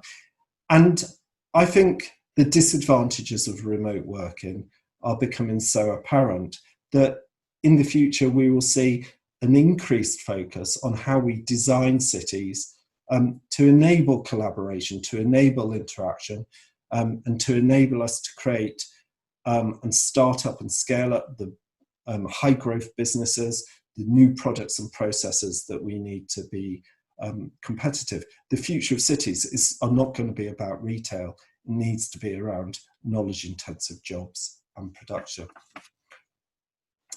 I'll end with a historical perspective, because cities and pandemics have a long history. Michael Pye, in his book, The Edge of the World, about the North Sea and how that drove innovation, art, civilization, and urbanism, talks about how it was in response to pandemics that social organization, regulation, city planning was introduced, laying the foundations for the success of cities like Antwerp and then Amsterdam. And data has been always important in terms of how cities have been able to respond to public health crises. In 1854, John Snow painstakingly and meticulously mapped the cholera outbreak in London, and in doing so identified the water pump that was the source of that outbreak. And in doing so, led to the introduction of sanitation, of clean water, and the incredible engineering feats by Bazalgette in building the sewage system. In 1842, the Leeds Improvement Act focused on improving the health, the well-being, the cleanliness of the people of Leeds. And in 1869, George Gilbert Scott built the new Leeds General Infirmary, and was advised by a nurse and a social reformer called Florence Nightingale. In fact, you could argue it was one of the original Nightingale hospitals. So public health and cities have always been interlinked. Indeed, the growth of enlightened 19th century city government in the UK was inextricably linked with the desire to improve the health and well-being and sanitation of our cities. But over time, the health system and how we plan and govern cities became disconnected. The health system became fragmented across acute care, social care, public health, and primary care. And it was only recently when public health departments were brought back into cities. But as the UK's government's response to COVID-19 has shown, the relationship between how we plan and manage public health at a national level and at a local level has become problematic. It's become, to some extent, dysfunctional. And data, or a lack of data and a lack of open data, has been a big part of that. I know one of the straplines for ODI Leeds is open data saves lives. Well, the experience of the past few weeks has shown how cities and local authorities not having ready access to the data they need may well have cost lives. So cities have been able to adapt and change to public health crises in the past, and they can do so in the future. And I think it's really important they do adapt and change in the future. As Ed Glazer has said, we've built the modern world around proximity, and COVID-19 has made the costs of that closeness painfully obvious. We can either reorientate ourselves around distance, or we can recommit ourselves to waging war against density's greatest enemy, contagious disease. In my view, we can, we must, and we will win that war. We will adapt our cities to enable them to thrive again. And that is so important because it is in our urban areas that are so crucial to our economic future.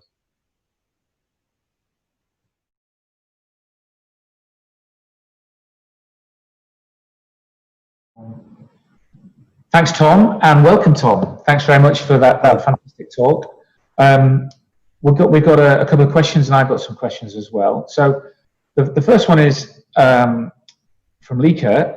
How can private and public organisations work together on the future of the office? So does that mean more co-working spaces or less, or collaborative work, or owning things? I don't know. What do you think? It's a really good question. I think it's clearly a really important issue for the private sector, because they're the private who are developers or investors or indeed occupiers of office space, and it's an important issue for the public sector. Offices and office development is such an important part of cities and city centres, and indeed the public sector are also thinking about the future of their estates and how they can make efficiencies there. I think what I would say is there's a real risk that the debate is run by the bean counters who have their eye on cost savings. And actually, I think we need a forward-thinking dialogue about the role of the office and its importance in terms of building collaboration, building relationships, helping people learn, mentoring, innovation, and looking after your staff. And that those issues matter whether you're in the public or private sector. I've worked in both sectors. I do worry when I hear about some public sector organisations saying they're going to have mass working from home. One of the challenges many large public sector organisations have is around silo working, and I think one of the ways you can overcome that is by putting people together physically. I think there needs to be a dialogue about the future of the office and what that means for cities. But I hope it's a dialogue that focuses on the positive role of the office, not just the cost of the office. Fantastic. And I think that links into the next question, which is about design. So are we seeing the end of monolithic office buildings, and are we seeing more flexible creative hubs going to come? It's a really good question, and I could see a scenario where firm occupiers want more flexibility in their office space in terms of how much space and what sort of space they adopt at any one time, and how they can grow and shrink into and out of that space. I think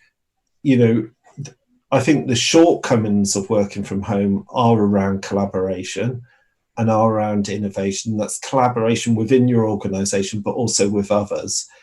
And I can see a future where the primary purpose for the office, particularly in city centres, is around collaboration. It's not about providing lots of desks, because if you want to work at a desk, maybe you'll work at home. I think the open plan office has been sort of as at times been neither fish nor fowl. It's not that great for concentrating and doing work. At times it's not that great for collaboration either, because you're sort of disturbing people and everyone's still in their little compartments. And so I could see, much more of you've got collaboration spaces, and then you've got spaces, many of which might be at home for sort of deep concentration and doing your sort of deep work. I do think spaces, I do think good coffee will be really important though. Well, we've got plenty of that here at ODI Leeds. So good coffee and fast Wi-Fi. And you're there, aren't you? That's it. So that links on to, I guess that this is a really good question. So implications for public transport.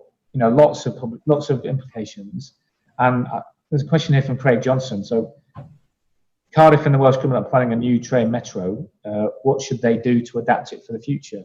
Whether Craig's got something to do with that metro system, I don't know. But, how would that be adapted in the future? Yeah, so public transport is not in a very good place at the moment.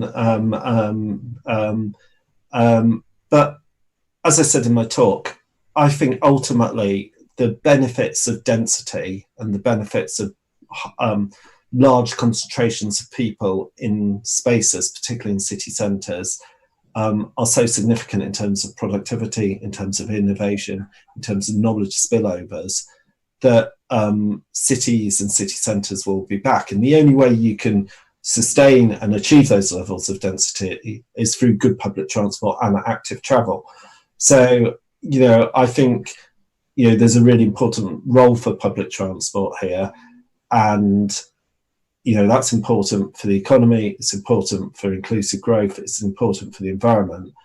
And I think we need to hold our nerve on public transport investments and not sort of think that we're all going to sort of disappear off into car-borne business parks like the 1980s again. And it's interesting, actually, a lot of out-of-town office parks that are being developed now, or some of the older ones, are actually retrofitting public transport back in. Look at Leeds, look at Kirkstall Forge, look at White Rose with a new station planned. So in a way, the out-of-town office park is trying to be a bit more like a town or a city centre. So yeah, I think there will be a really important role for public transport, and we need to hold our nerve on public transport investment. So many parts loosely joined, connected is what we're going. And I wonder if you have. I haven't seen much innovation around in terms of property. Have you got any good examples, or do people need to raise their game? Yeah, I mean, I think one comment is, I think the property sector and indeed cities have been surprisingly quiet in the face of some quite wholesale and fundamental questioning of their business model. You know, people saying, well, working from home is going to be the new normal. And I've been quite surprised by the lack of response and fight back from urbanists, local authorities and the property sector. So that's the first thing I'd say. Secondly, I think the good developers recognise that in a way the most important part of their office developments is what happens outside the building. So it's about how people can collaborate, they can compare, they can compete in the spaces between the buildings, how businesses can work with universities, can work with government, corporates can work with entrepreneurs, investors can work with innovators, the role of culture, the role of good public realm, the role of a good amenity offer. And I think there are some good examples of developers who are thinking in that way. We're seeing the emergence of innovation districts in UK cities, as well as overseas, including in the Netherlands. But you know, it's about the spaces between the buildings as much as the spaces within the buildings, I think. Yeah, thanks very much. That's the perfect point to finish up. So thanks very much, Tom. It's been a pleasure to have you with us. And our next talk is something similar to this, but it's Tim van Deursen. He's going to talk about VR. Virtual reality is awesome, especially now. So thanks, Tom. Speak to you soon.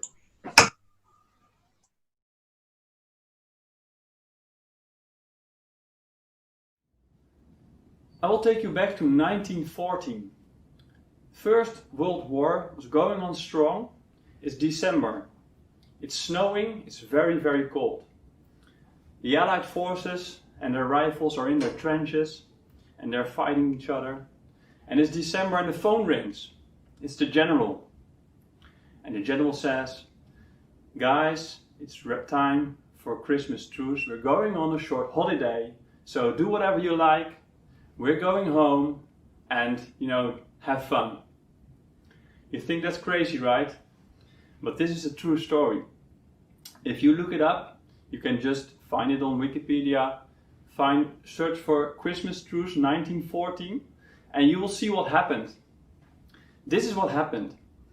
The Allied forces and their rifling companions, basically, they came out of their trenches and they started partying.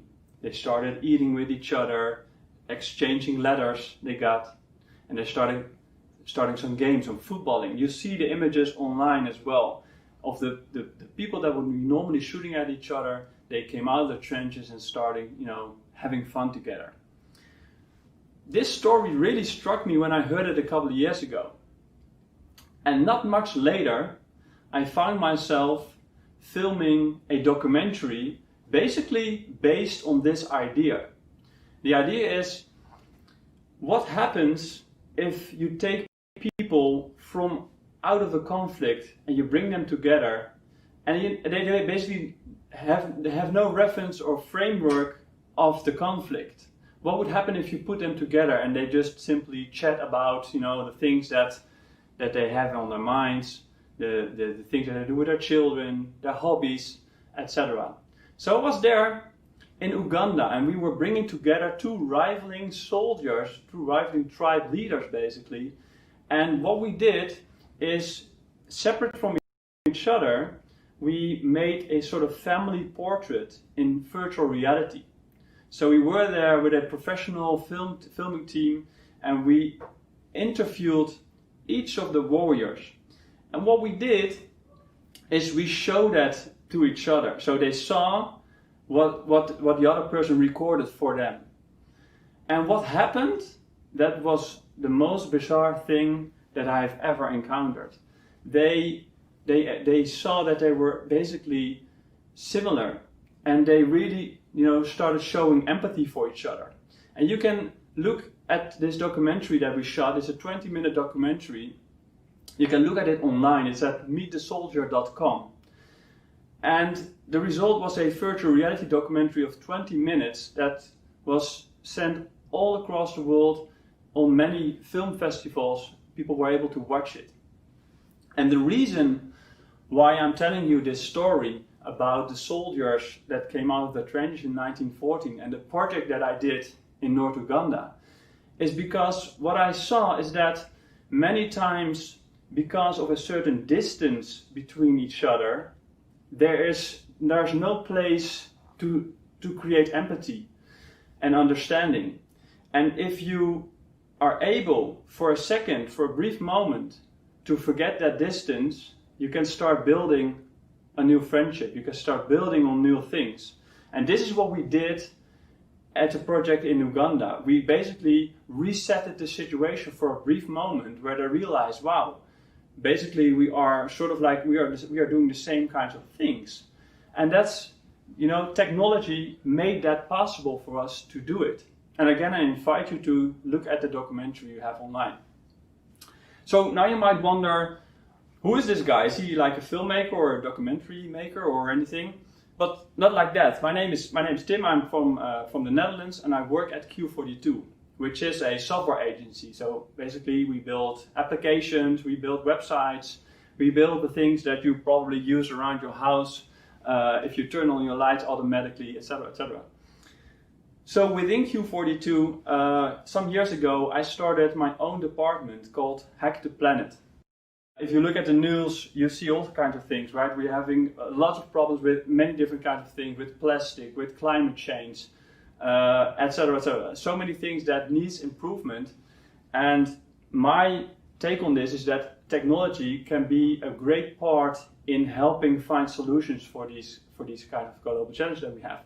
So, for instance, at Hack the Planet, we are working also on a conservation project where we use technology to combat poaching. So all sorts of different projects that we do. So back to the project that we did in Uganda, Meet the Soldier. So what it resulted in is that these rivaling tribal leaders actually became friends after viewing what they've created for each other. So an independent interviewer went back several years later and interviewed all the parties that were involved in creating the documentary. And now they're not rivaling again. They're asking for each other, which shows a great deal of friendship there. So obviously this was really energizing for me. But this project was not on itself. The reason why these kinds of things work is because technology can create a bridge between people, especially in a distance situation. And the reason for this is that virtual reality is registered a little bit differently in the brain. And if you look online, there is many research available. For instance, in 2015, University of Nice and University of Montreal both did a research within virtual reality and the elderly, and they have some very cool conclusions based on their research. Is that not only was it very energizing for these elderly people, but they got memories back from the past. And another research of Stanford in 2017 was with a homeless project. The project is called Becoming Homeless. And this research showed that the group that underwent a virtual reality experience was much more likely to help out in the specific project that they were doing than the other group that did not have the virtual reality experience. And for all the people that have experienced virtual reality themselves, they'll know that the technology now is so much evolved during the last years that it's indeed so immersive that indeed some people, when they go in like the roller coaster simulator, they actually have some sort of fear, and that's because your brain thinks, whoa, what's happening? This feels, you know, quite real. And that's because all sorts of triggers in your brain go off after a few minutes, and they actually take what they see for real. So for entertainment purposes, this is obviously very powerful. But my take on this is that we can also use this mechanic, basically, for the better, right? And start looking into initiatives that could really use this power and turn it into something that creates empathy and understanding between people, especially now when we have so much social distance. And we are already doing this. A couple of years ago, we started an experiment, basically it was a result of a hackathon where we got the challenge from the municipality of The Hague, a city in the Netherlands, and they basically asked all sorts of teams to come up with new solutions for the elderly, and especially loneliness amongst the elderly. So that's a big challenge and a major topic. So the question we had is there anything that we can do with technology and loneliness? And if you think about it, loneliness is all about social isolation many times. So the things that we are now experiencing during the pandemic is something that elderly people experience for years already, which is a sad thing, obviously. So that got us thinking a lot. And again, we started experiencing with virtual reality. But this time, we combined several things.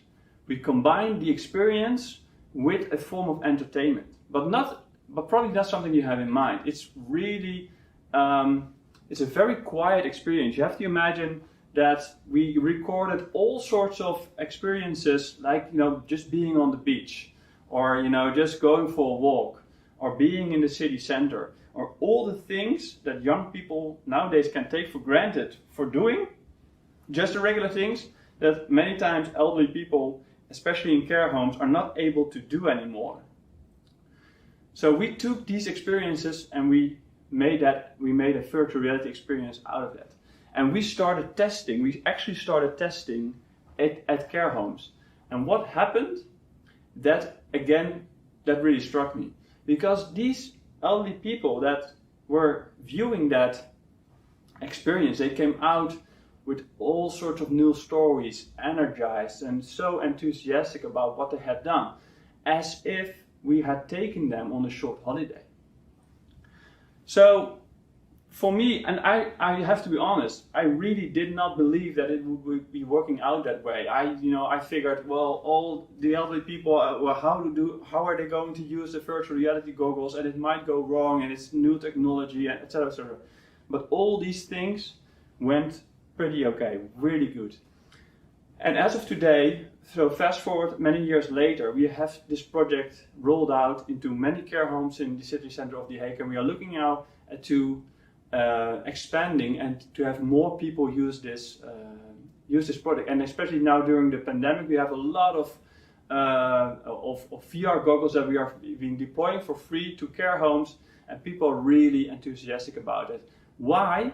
Again, because they are being taken basically on a short holiday. That's how they experience it. It's just a short moment, you know, to get out for a while, which obviously doesn't replace social interaction with people. Absolutely. So this is the most important thing, right? Real interaction with people. But my take on this is the following. Not always is social interaction possible. And not always it's something that you want. Like, for instance, the example I gave you with the soldiers, rivaling soldiers in Uganda. You cannot simply put them together and start talking, right? There's just too much stuff happened for them to connect. Sometimes you have to reset. And then technology, especially now with virtual reality, can be a very good way to reset that situation and start building from a new perspective. And also now we are in this pandemic where we are forced in from social isolation. We are already using all sorts of technology. Everyone now is using video calls, etc., etc. And again, technology can be a really good way to bridge that gap. And I would really love to see new ideas and new innovations where we take another step and create added value. So not that we are only able to communicate, and that is, that we are sort of like tolerating it because it's, it's the next best thing, but because, it's creating added value. And the project that I showed you, Meet the Soldier, and our project Elders VR, I think are great examples. And this is why I always invite fellow creatives, fellow engineers, fellow people that are, in the field of engineering and creating ideas to start working towards these ideas that can help us, technology that can help us, do that and create that added value. Thank you.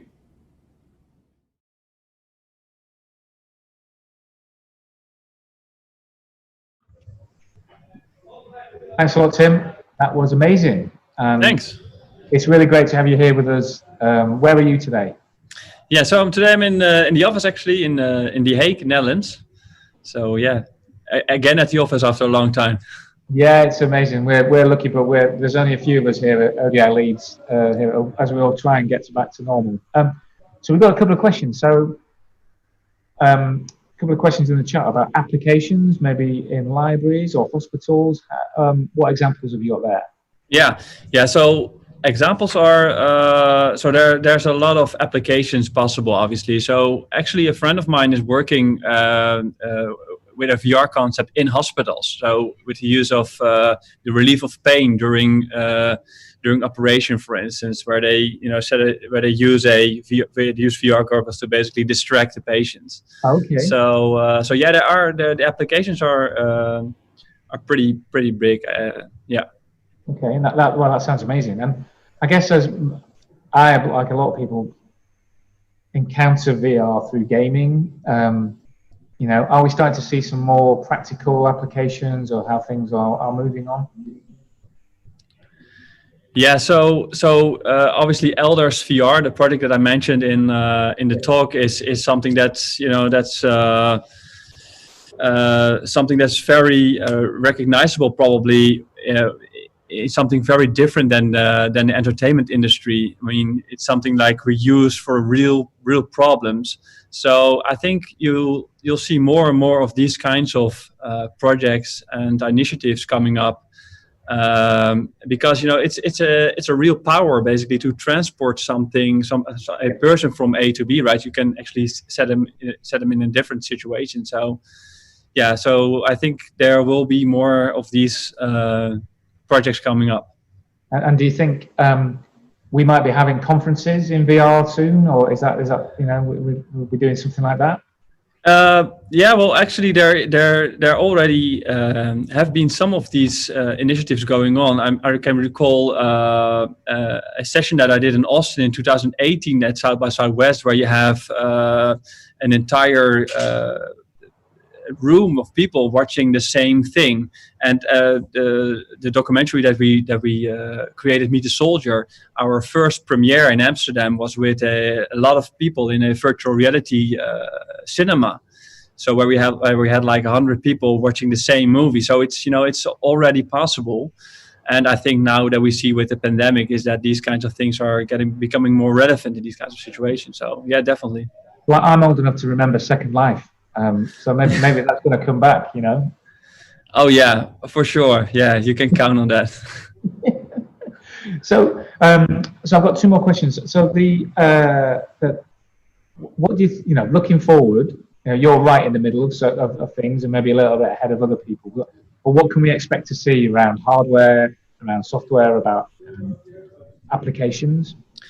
Yeah, so you already see in the hardware area, you see like every half year or so, you see new devices coming out. So we now obviously have the Oculus Quest, which is insanely good, right? If you start any game on it, it's like it's the real deal, right? So where we had back in the days, we had like pixelated feels, very low resolutions. The resolutions of these screens are becoming better and better. Basically meaning that these experiences are becoming more and more real. So good for the entertainment industry, good for gaming, obviously, but also if you want to do something in the area of creating empathy, or in the areas that we are doing in social situations, basically, this is also relevant. So on the hardware side, things will be getting better and better.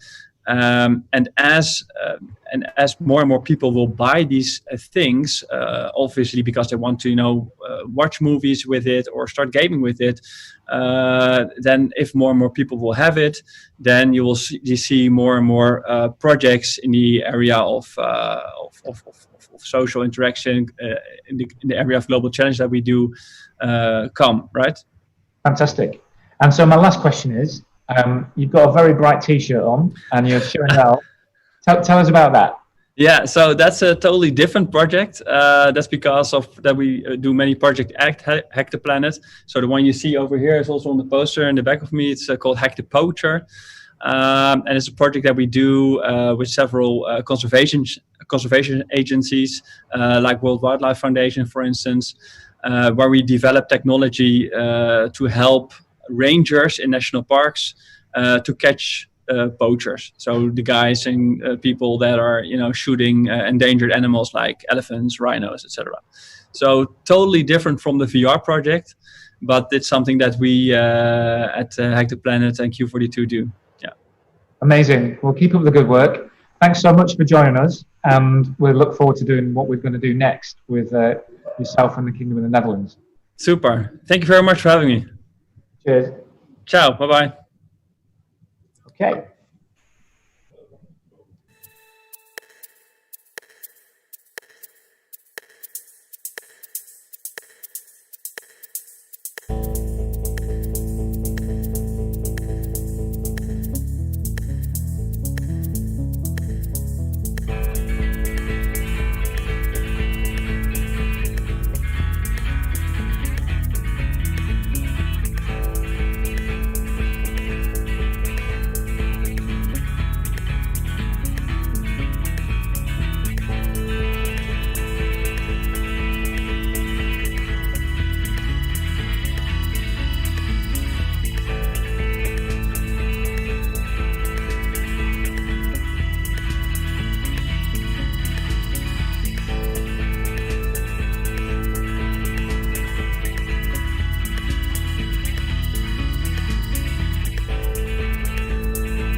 welcome back everyone. Hopefully you've grabbed a cup of tea, maybe a biscuit, and we're into the final two sessions. Final session with two talks. We're going to talk about the case for remote working by Matt Clancy. I'm really looking forward to this talk because we've all been experiencing it, but Matt's been looking at it for years.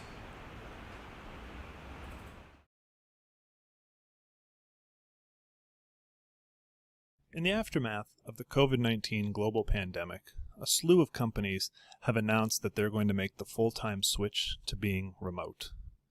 Facebook, Square, Shopify, Quora, Slack, and many others. At the same time, a lot of pundits have warned that this pivot to remote work is a mistake, and they point to the previous promises and failures of remote work. Who's right? Hello, Northern Lands 2. I'm Matt Clancy, and this is The Case for Remote Work. To start, let's define remote work. In this talk, I mean work that's done physically distant from collaborating coworkers. Now, that could be work from your home, but also a co-working space or even a satellite office, as long as you're not working with the other people there. The big point is that remote work severs the tie between the job you perform and where you live. People have been waiting for this trend to happen for a long time. One particularly famous book was 1997's The Death of Distance by Francis Cairncross of The Economist magazine. That title and the accompanying cover image seemed to promise that with remote work, we'll all work from the beach soon. But that didn't happen.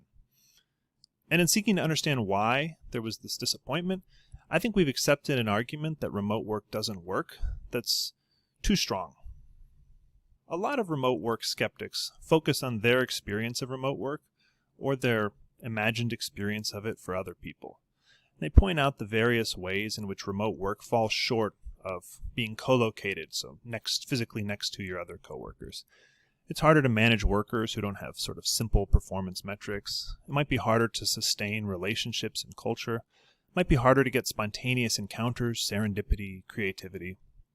Now, basic economics, and I am an economist, says that less efficient ways of producing get outcompeted in the market. If remote work is less productive than co-location, then it's going to get outcompeted and disappear. And you can point to a number of high-profile backtracks from remote work that seem to support this view, most famously Yahoo under Marissa Mayer. But inefficiency isn't what you tend to find when you actually look at studies of remote work. Most studies that simply compare remote and co-located workers find remote workers are more productive than their co-located peers. But you have to be cautious with that kind of data because it's likely that the most productive workers are also the ones who are allowed to work remotely. So that's probably a correlation, not causation. Fortunately, there are a small number of experiments that we can turn to for better data. One of the best studies is by a team that includes the founder of a large Chinese travel booking company. This group was able to say, let's just figure this out with an experiment. They got 250 volunteers who are interested in remote work and work at this company, and they assign half of them to work from home 4 days a week, and the other half, the control group, to stay in the office. And they had to stick with that arrangement for 9 months, whether they wanted to switch or not. This study found the remote workers were 13% more productive and half as likely to quit as the co-located control group. The company was so pleased with the results that it rolled out the policy to the whole company. Another study looks at U.S. patent examiners. The U.S. Patent and Trademark Office has a similar program where you can work from home several days a week. And like the previously mentioned study, examiners in the program seem to be more productive than those who are in the office full-time. But what's interesting is that in 2011, they created a new Work From Anywhere program. It completely severed the link between the job and where you live. You no longer have to go into the office even 1 day a week. More people wanted into that program than there were spots, and so entry was rolled out in a basically random way. The study compared the productivity of examiners who got in to those who wanted in but had to wait for an opening.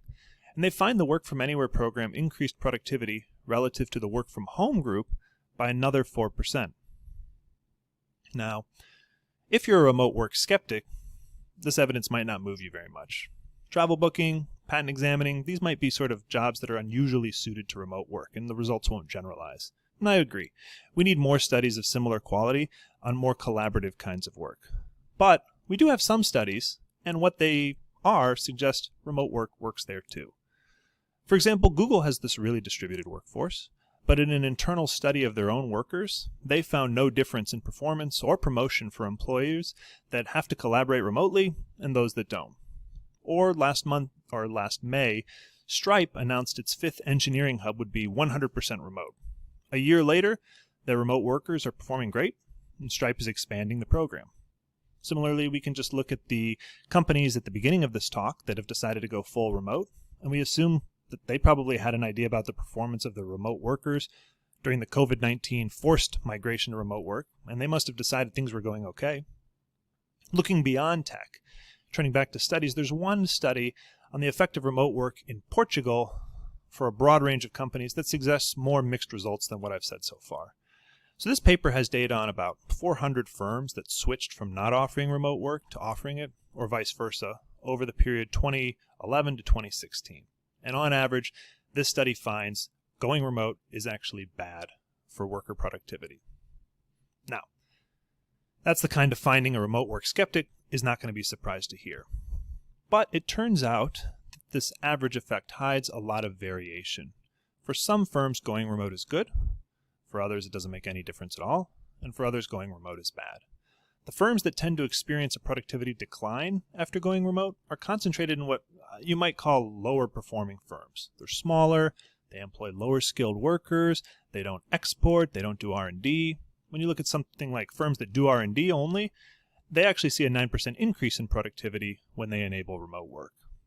So my point is, when you look at actual studies of how remote work functions, it seems to me pretty undeniable that it's not inefficient relative to co-location, at least for some kinds of jobs and over the time frames studied.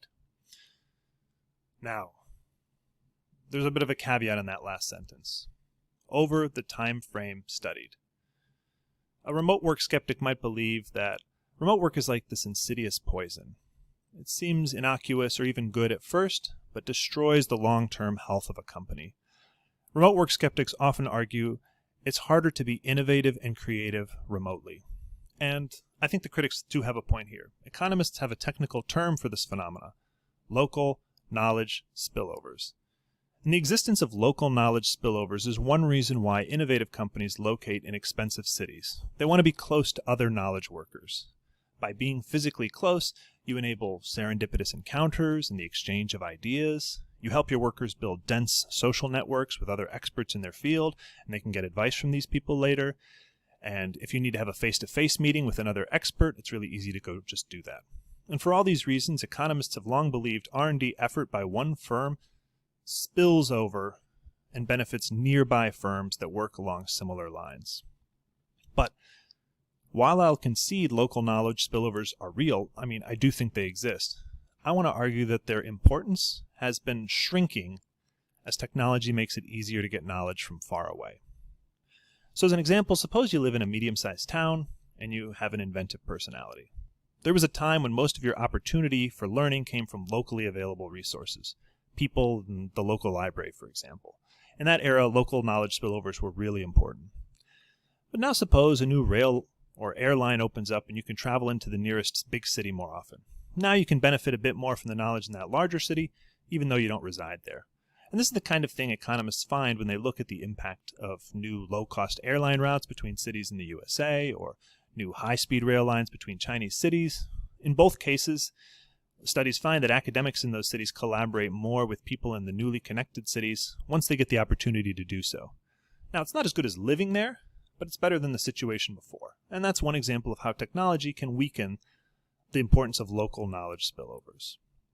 Or now suppose your town gets connected to the internet. Your physical proximity now matters even less. Another set of studies looks at the impact of internet connectivity in the 1990s. They find when a firm has more than one location, for example, and those locations get connected via the internet, suddenly those two locations are more likely to collaborate on patents, they're going to cite each other's work, and so on. Now, as the internet develops from the 1990s era, it just gets better and better at connecting you to distant knowledge. You start to get repositories of information like JSTOR, Sci-Hub, Wikipedia. You start to get social networks that connect you to people with interesting ideas. For example, earlier this year, a paper came out about this interesting experiment using Twitter. The paper compared the citations received by a set of papers that were tweeted out by a major Twitter account and a control group that wasn't. I mean, the study controlled the account. And the tweeted papers got 4 times as many citations after 1 year, at least on average. Now, the paper came out in the Annals of Thoracic Surgery, which is a journal I don't read in a field I don't know anything about. And the nearest co-author was more than 500 miles away from me. How did I learn about this paper? On Twitter. All these forces, cheaper travel, better access to codified knowledge, and the internet make it less important for me to reside near other people to do cutting-edge innovation. And that actually seems to be what the data show, too. For example, there's a study that reads the text of all U.S. patents and pulls out the most important sets of 1 to 3 words in each decade. These correspond to different technological concepts, things like polymerase chain reaction or microprocessor. And because they've read all the patents, the authors can see when these words first show up in a patent and use that to figure out the age of an idea. And then they look to see if inventors who reside in big cities use younger ideas at a higher rate than inventors who reside in small cities or medium towns. If local knowledge spillovers matter, you would think big cities would use these ideas faster because they're going to learn about them faster from the other people there. And for most of U.S. history, that intuition is correct. They did. But the benefit has fallen, and by the 2000s, there's no difference at all between how quickly big cities and small cities use these new ideas. Another study just looks at how common are these supposed serendipitous encounters. And they survey hundreds of Norwegian firms and ask them to name the most important business partner involved in the creation of an innovative process or product. Then they ask how these firms met their partner. About 20% of the time, it's from a chance or casual encounter. But when the authors look to see if these kinds of encounters are more common in big cities or small ones, they find no evidence of that. If anything, small cities have more of these kind of encounters. Now, one last piece of evidence is simply to look at the extent to which knowledge workers collaborate at a distance. Over 1975 to 1990, the average distance between inventors who are jointly listed on a patent was about 1,000 kilometers. In the last 30 years, though, that's crept steadily up to 1,800 kilometers. Or cut another way, the share of inventive partnerships on patents where the inventors are 100 kilometers away or 500 kilometers away has risen sharply. Alternatively, you can look at academic collaboration. The share of U.S. academic papers featuring international collaborations rose from about 20% to nearly 40% over 96 to 2018. And, that surely understates the extent of distant collaboration because you don't have to be an international team to have long-distance collaboration. So, between patents and academic papers, it looks increasingly like long-distance collaboration is just the norm. Now, my claim is not that local knowledge spillovers are zero. It's just that they're declining in importance. And you can point to other studies that I didn't highlight in this talk that show that they still matter. And that is going to be reassuring to a remote work skeptic. If you're a remote work skeptic, maybe you're going to concede now after this talk that, well, okay, remote work functions better than I thought for some jobs, and at least in the short term, and it maybe isn't as important to be physically close to people as I thought, but it's still better to be co-located than not co-located, even if the effect is not that much different. However, a little bit is all it takes if the market is efficient. Even being a little bit worse than the alternative isn't going to cut it. But focusing on all these issues actually undersells the case for remote work. So far, I've just been arguing the hit to a worker's productivity when they go remote is small, or maybe even that they're more productive remotely. But the proper comparison really isn't comparing the same person, remote or in person. The kinds of workers you get are themselves going to be different if you're a remote company. For one, you might get a cheaper workforce. And that's something a lot of people focus on, is the idea that remote work might be cheaper. In the U.S., a college-educated worker in the densest part of the country earned an average hourly wage of approximately $25 an hour, compared to about $15 an hour in the least dense part of the country. And it's been estimated that 1/4 of the increased salary for college-educated workers is accounted for by the higher cost of living in cities. And besides paying people a bit less because they live in cheaper areas, there might be other savings as well. The Patent Office estimated that it saved $38 million in 2015 alone due to reduced office space needs for its remote workers.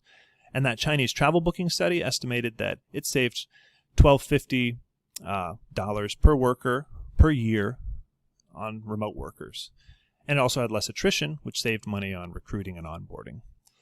But although those are real, remote work doesn't only have to be about cost savings. It can also be a way to attract and retain the best employees because remote work is a valuable amenity and because it lets you access a larger labor market. So that might mean you're able to keep people you would normally lose by letting them work from anywhere. When the U.S. Patent and Trademark Office initiated its Work From Anywhere program, it actually maintained the same salary for all its patent examiners, and workers migrated to lower cost of living areas or other places with amenities that they valued. Now, one of those amenities could be just as simple as living near friends and family or your partner. This is an important difference between work from home policies and work from anywhere policies, because there are actually some studies that find working from home can be socially isolating, and so it might be negative.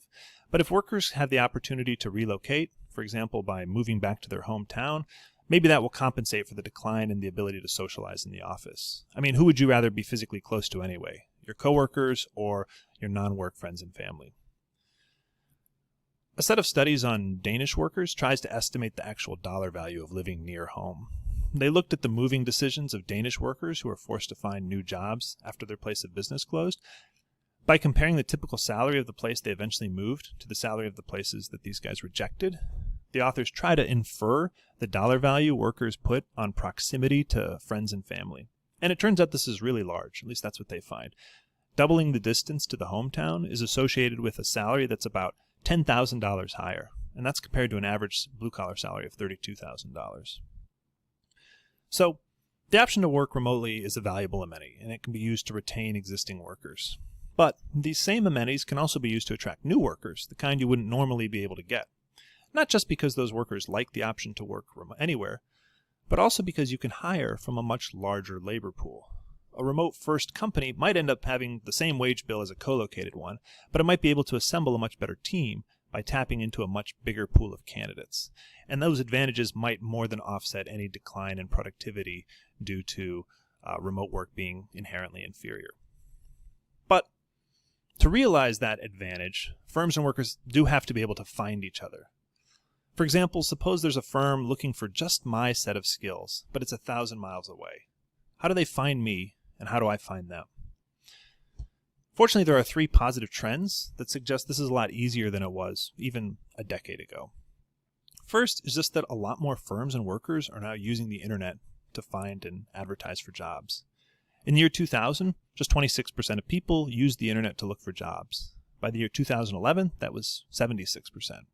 Since then, internet job search has become so common that search data is just used to represent the entire labor market trends when economists study labor market matching and hiring and stuff. Second, online labor markets are getting a lot more sophisticated. They provide better information about job candidates, and they use algorithms to help workers and firms sort through the set of applicants and job postings. One particularly interesting platform is Upwork, which matches short-term freelance remote workers to different jobs. Could be anywhere in the world. A set of studies have looked at the platform and found, simple algorithms and vetted information can have a pretty big effect on facilitating hiring at a distance. Third, a lot of people still find jobs through their friends and relations. And that can bias our search towards locally available jobs if most of the people we know are people who live locally. But the internet also stretched our capacity to form, and especially to maintain, geographically distant relationships. For example, one study of a Spanish social network found that while people were more likely to be friends on this network when geographically close, once they become friends, the extent to which they communicated on the platform didn't vary with distance at all. And that reminds me of how I'm in these text chains with a group of 6 high school friends who now live in all the different corners of the United States. Would we have stayed so close in the past? I don't know. The internet also helps people form new relationships. A third place is a term for a place outside the work and home, like typically a pub or a coffee shop, where people meet to socialize. And it's long been argued that the internet creates digital third places, where people do sort of hang out. Twitter and online games are frequently cited as examples. The internet can also serve as just a complement to more traditional means of networking. For example, one study of the 2012 Le Web conference found attendees followed each other on Twitter at a much higher rate after the conference as compared to a control group, hopefully cementing relationships that were founded in this very transient setting. So now there are actually lots of ways I can find that perfect job that's 1,000 miles away. I might find it while just browsing the internet, or an algorithm will help me find it, or the firm might find my own website and contact me, or maybe I'm friends with someone who works there on social media. And a lot of this wouldn't have worked very well until at least the last decade. So that, in a nutshell, is my case for remote work. The traditional advantages of co-located work, higher productivity and innovation, those advantages are falling, and they may even be gone, at least for some kinds of positions. But the important point is, even if there are real advantages to co-location, remote work can still take off if those are offset by the advantages of remote work, which is the potential of getting more bang for your buck in terms of hiring. And the advantages of remote work are likely rising. I think it's easier to match workers and firms now, and the cost savings are becoming more and more salient. But that's just my opinion based on these studies. What are the people who run businesses actually doing? Prior to COVID-19, the prevalence of remote work in the United States steadily climbed from about 2% of people working from home full-time to 5% between 1980 and 2020. So that's 40 years. But that's an understatement of what is actually going on, because working from home isn't the only way to work remotely. Once you factor in working from co-working spaces, satellite offices, and coffee shops, and so on, the true number is probably closer to 10% of people now working full-time from home. And that was before COVID hit. In the midst of the COVID-19 epidemic, the share of people working full-time from home shot up to about 50%. Now, I think obviously it's not going to stay there.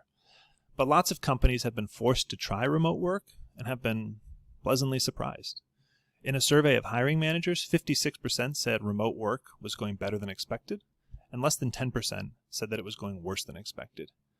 For managers, not workers, mind you, but managers, more thought remote work had increased productivity than thought had decreased it. And 62% of hiring managers thought that they would have basically more remote workforces going forward. My point is not that we're all going to go remote, everyone's going to live on the beach or in a cabin on the mountain. I think that's crazy. Cities are here to stay.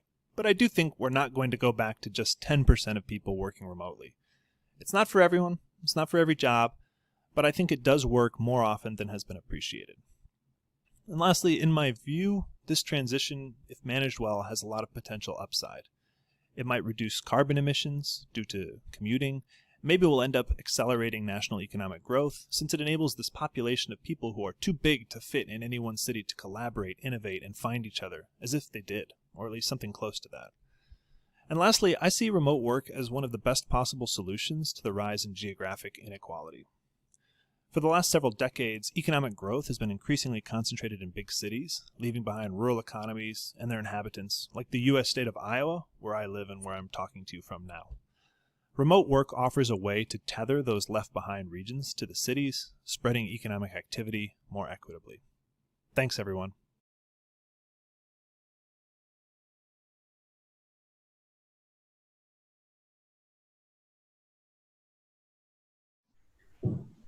Thanks very much, Matt. I'm really happy that you can join us live to answer some questions. So we've got a question in the chat, and I've got some as well. The first question is there's a mention about Benklers, the wealth of networks, about 2007. We just already talked, and neither of us have read that, but we're probably going to go and Google it straight afterwards. Yep. Well, I guess the question is valuing these decentralized or remote networks versus the networks that we see that are in person or around cities. So, how do you value them? You can. The network of people is really important. It's more important than really being close. Is who you know, and the value of co-location, I think, is that it lets you form these networks. But if you can form those networks at a distance, we're kind of in a new thing and seeing to what extent that's possible and how far that can go. So, for example, I don't know you guys, and you found me through, I think, Twitter and the internet and things like that. And this is a new connection that we've made, and now we're talking. And I think now that it's more than just sort of this niche groups that are doing this and everybody's forced to do this, we're going to learn a lot more about how effective or where there might be problems with networks that are formed entirely remotely, or, remotely first, but maybe with occasional in-person visits. Yeah, absolutely. And I think that's really interesting. And do you think the people who succeed in that, who are better at, are we going to see new skill sets of people who are good at making remote connections rather than the in-person connections? Yeah, I think that it is a different skill set, and I think that's maybe one reason why sometimes it's just seen as this is impossible. Remote is never going to replace face-to-face, and I think part of that is because the current people who are in a good position have come to that position through their skills at face-to-face, and it's hard for them to imagine how you would replicate that in an online. I just saw a study actually yesterday about teaching, which is I teach at Iowa State, and professors who are really good in the classroom tend to be really bad at online, but also vice versa. People who are really good online at teaching tend to be do a worse job in person in the classroom. And so there is maybe a bit of a tension there. I think somebody who comes from, I live in central USA, which is far away from like the major coast hubs, is for me, like the benefits of being able to meet people online seem like very obvious and strong to me. And in a way that maybe people who are already over there and can just have these face-to-face, it doesn't seem the same to them. But you're right, it is a different skill set. It takes, there's something different about interacting online. It doesn't necessarily port right over. No, absolutely. I think what we've learned for putting on an online-only conference and having to build the tools because they don't exist ourselves is that we have to be disciplined in different areas. So we have to be a bit more disciplined in how we put speakers together. We have to be more disciplined in how we prepare. And you lose some of that spontaneity. So how do we create the serendipity part of work? And Yep. I don't think we've got there yet, but we need to work at it. Yeah, I agree, and I think it's figuring out how to capture those things. It's I see people talk about conferences are this bundle of different things, and how does that work online is a tricky thing. Well, I definitely don't think it is replicating an in-person conference online with all of the mess and noise and coffee and that goes with it. But you do need to think very carefully about it, and I think that's going to be fascinating to see over the next few years, months. As we go. So, Shane Mitchell has put the our old friend of ODI Leeds, Shane Mitchell, has put the link to the Benkler work in there, which is great. So the final point I'd like to say is, you're researching this, you've done some work on it, and if you could just tell us a story about doing your research where you're only interacting with people you meet online. Yeah, so I've been interested in. Originally, I work on sort of innovation. That's economics of that, and I'd always been curious about why is there this belief in the central importance of being close to other people for innovation? Because this is sort of taken as received wisdom in my field, and I think maybe again growing up, living in a place that's far from those places and feeling like I'm still learning from. I don't know. I feel like I'm able to learn without being located in New York and things like that. And I lived in London for a while too, so I kind of have a little bit of a frame of reference. Anyway, so I got interested in this because people were talking about these left behind regions in America, urban-rural divide, and I had been interested in remote work for a while, and so I wrote, I started saying, well, what about remote work as a way to help out these sort of left behind areas? And I thought as I dug into the research, I thought there was a lot better case for it. It's become a lot stronger, and I think there are sort of these misconceptions about it, which is what I tried to bring out in my talk. But as an experiment, in seeing if this is a true thing, I decided when doing this research, I want to, as much as possible, only do it remotely. So so far I've written this paper, and everyone who's reviewed it or worked with me or given me feedback have been people I've actually never met in person in the real world. So different economists who I met over Twitter, that's the main thing. There's kind of a vibrant economics community on Twitter that's relatively polite and friendly and things like that. So, it's been a test case for me, and it's turned out now into this conference where, again, I have not met any of you in person, but, maybe we have met, talking in the most important ways, and so on. So that's and I think it's working out pretty well. It's certainly, I think, my most popular work so far. So yeah. Well, that's amazing. And we're big fans of doing rather than talking about stuff at ODI Leeds. It's definitely an art to answer it. So just as a final question, I'd say, if you were going to look into the future or give us a glimpse of the future, what do you think is going to happen next for all of us when we talk about remote working? Well, I think that whenever COVID-19 ends, there will be this retrenchment. I sort of think that there's these remote work skeptics who think that it's overhyped, and then there's people who think that it's got a stronger future. And I think after COVID-19 ends, both sides are going to declare victory, because we're going to go back. There'll be less people working remotely, but more than there were before. And so I think that's the first step.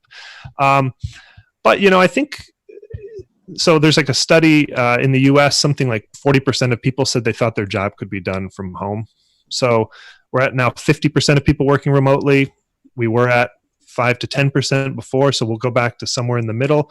I think we'll keep moving up as people get used to it. And I didn't talk about it that much in this talk, but I think a big part of this is just people getting the social skills and the comfort level with working with this technology. I don't think it's ever going to, I don't think it's going to become 100% what we do, unless sort of the virtual reality stuff, like in the earlier talks, really becomes like a perfect replacement for being there in person. But I think it's going to become much more common. And I also don't think people are going to necessarily like flee the cities. I think it's just going to be a lot more common for one spouse, for example, to work in the place and another to work remotely for somewhere else. And people will switch jobs and not have to move and so on. And so that's kind of the future I see over the next, 5 years. Over the longer run, if the virtual reality stuff takes off, the sky's the limit. But I think that's kind of how I see things using technologies around where we are now. Amazing. Well, to finish off, thanks very much for joining us, Matt. It's been a fascinating talk. We really enjoyed it. Thank you. I think we recognise a lot of what you were talking about. So thanks a lot from ODI Leeds and also the Kingdom of the Netherlands. Next up, we've got our final session where Tom Forth, our head of data, interviewing Laurie McInerney, founder of TeacherTapp, and Dr. Amber Walraven, who's associate professor at Radboud Academy in the Netherlands. So we've got a great product from the UK that's expanding to the Netherlands, talking about their products, but also how they're working for the Netherlands. So a perfect talk to finish our session. So thanks, Matt. Speak to you soon. Thank you. Thanks, everyone.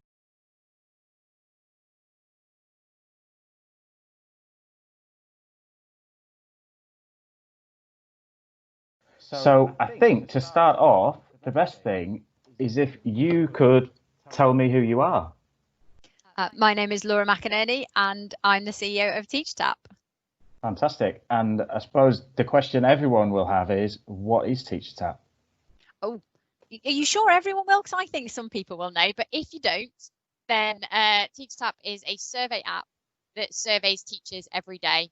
So they have it on their phone, it pings once per day, and then it gives them about 3 questions. They answer the questions and they get to see the results from the day before. There's a little bit of gamification, there's some badges available, and there's a daily read on the final page. But otherwise, that's it. It takes about a minute and a half, but teachers love it. And we've now got about 9,000 users every day.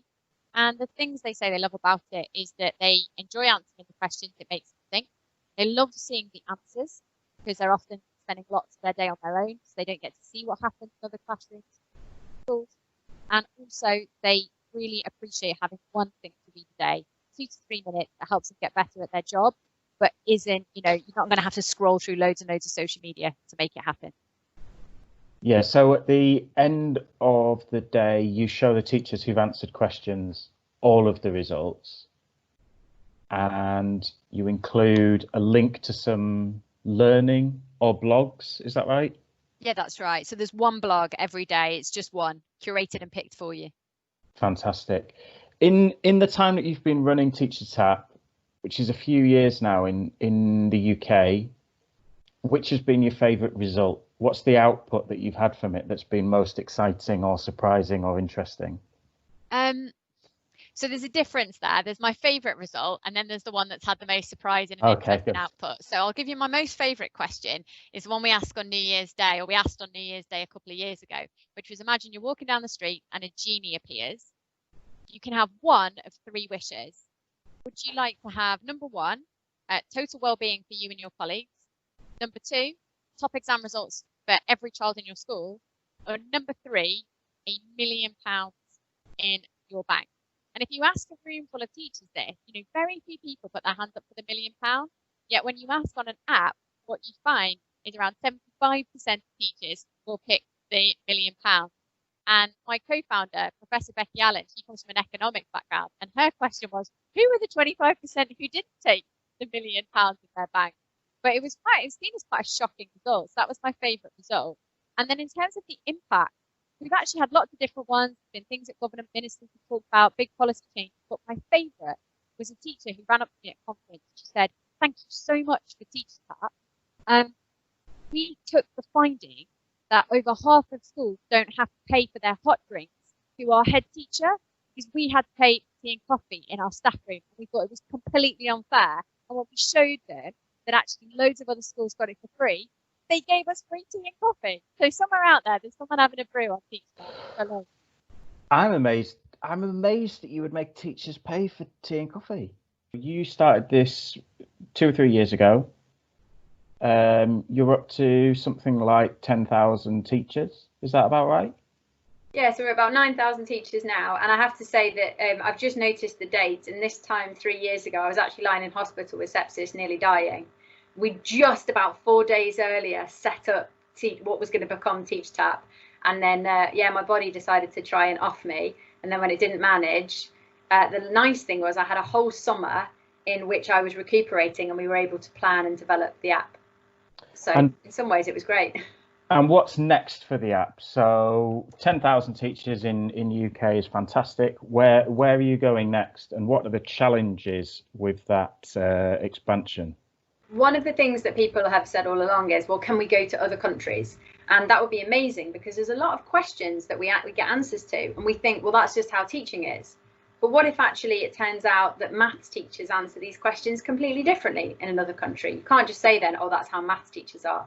So we've already launched TeachTap Ghana. That's piloting at the moment and is off. We've also launched TeachTap Netherlands. So we've now got Dutch speakers on the app and tweeting me in Dutch, which is amazing. It's sort of, I can never quite, it sort of sounds a bit like Geordie half the time, mixed with some different letters, but it's amazing, so exciting to see the questions in another language. And obviously we'd look to do more countries and expansions in the future, as well as the fact that we're about to launch in a couple of weeks' time Parent Ping, which is going to be something related to parents. Now, I will let slip that me and Dan developed the very first version of TeachTap, but I know nothing about Parent Ping. I've not been involved with it at all. What is Parent Ping? I mean, it's very, very similar to TeachTap. So the same concept, and at the moment it's just in development. We're just starting to test it, but the aim should be that parents will be able to do the same thing. So answer some questions, see what other people find, see what other people are saying, and read something very simple every day. And as a parent, it's really difficult. You don't always know what other people are doing. You don't always want to ask. You don't want to get into these kind of competitive WhatsApp groups where you ask somebody about what are you doing on lockdown, and the next thing you know, you've got 53 pictures from somebody who's got amazing timetables everywhere, and she's done gingerbread cookies, and some bloke who's cooking with his kids. You just want something very simple, and that's what we're hoping that Parent Ping will be. I suppose that's like your earlier point around teachers lying or being sociable and saying they wouldn't take £1 million when really they would take £1 million, right? And probably the public persona of parents is quite different to just trying to make sure that their kids are out the door at 8:30.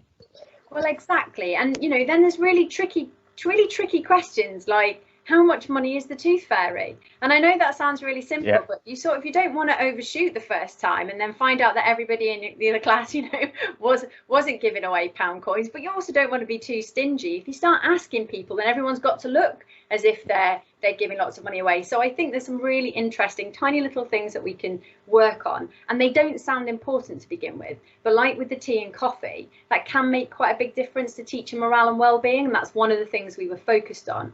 Likewise with parenting, you just don't know what will make people feel better, more confident and more interested in becoming a better parent until we start asking the questions. Fantastic. And the last thing I want to talk about is the blog. So the data that you collect is extremely personal. So you can't publish the data, it's individual teachers' data. But you do publish a blog relatively often with results. What does that involve, and what kind of readership do you think you get on that blog? On the blog. So important point there, the statistics that we provide and the graphics and the results that we're sharing are at that top aggregate level. So we're not sharing individuals' data. But what happens is, so my co-founder and actually the person who came up with the idea initially is Professor Becky Allen. As I said, she's an economist by background, also an amazing quantitative researcher. I mean, you've met her, Tom. She's amazingly impressive. And so what happens each week is Becky looks back over what we've been learning and curates the best findings, develops graphs and puts those findings out to the world. It has been on Mondays, it's going to be on Tuesdays going forwards. And those then get picked up by journalists, by education policymakers. We made a lot of our data initially when COVID was happening. We made a lot of it as open as we could in terms of those aggregate results. And that meant that decisions could be taken at the highest level based on up-to-date information, which otherwise just wouldn't have been available. So I have to say the blog is very much Becky's genius. And then other people who are the geniuses that make things work in the country tend to read it. And overall, the nice thing is it means you're helping people from biscuits right through to decisions around, for instance, the tuition next year that's happening in schools. We ask questions around that. We ask questions around when kids should be going back. Government doesn't always listen, but at least we've got the data. Fantastic. Thanks very much, Laura.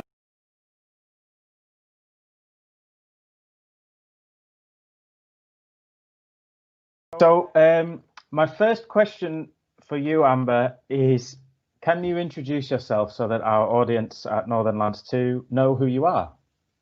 I can. My name is Amber Walraven.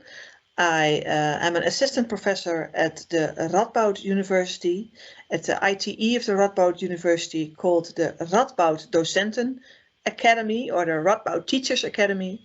And I teach general didactics there, and I'm also currently running research project where we involve TeacherTap. So we brought TeacherTap to the Netherlands, and I'm running that platform in the Netherlands at the moment. Excellent. So we spoke to Laura with TeacherTap in the UK earlier. She was telling us about how they have sometimes 10,000 teachers answering their questions. How many teachers do you have answering your questions at the moment in the Netherlands? Well, we've only been running for 4 weeks with a small test group. So at the moment we have between 60 and 80 people answering. So it's that's a long way to than go. we had after 4 weeks in the UK. Sorry? After 4 weeks in the UK, we did not have 60 people. Okay. It was still just Laura's friends, really, and Becky's friends. And even with just 60 people, have you had any interesting results yet from TeacherTap? Of course, I think every result is interesting. I look forward to the results every day. But I think the question we had the most, what do you call it? A response that's been given by the largest group of people is about whether it would help to receive a bonus to go to work in a school in a part of your town that's, what's the English word? It's Friday afternoon and I'm searching for my word. Deprived, perhaps. Deprived, that's what I mean. We had a sum of money our government said we need to do something about our 4 large cities which have a teacher shortage, a big teacher shortage. How can we get the people to go to work in our 4 big cities? And one of our cities, Amsterdam, said, let's give teachers a bonus. And we asked our participants about, would that bonus personally make you go and work in such a school? And 71% said no. That was interesting, I thought. Yes, I think they have asked some similar questions in TeacherTapp in the UK. Yeah. Some of them are maybe a bit more capitalistic than that in some of the answers. Yeah, perhaps. Well, we followed up, of course, with a few days later with a question about teaching in certain schools. Does it require extra skills of teachers? Most of them said yes, absolutely. And we also said, what would be a reason for you to go and work?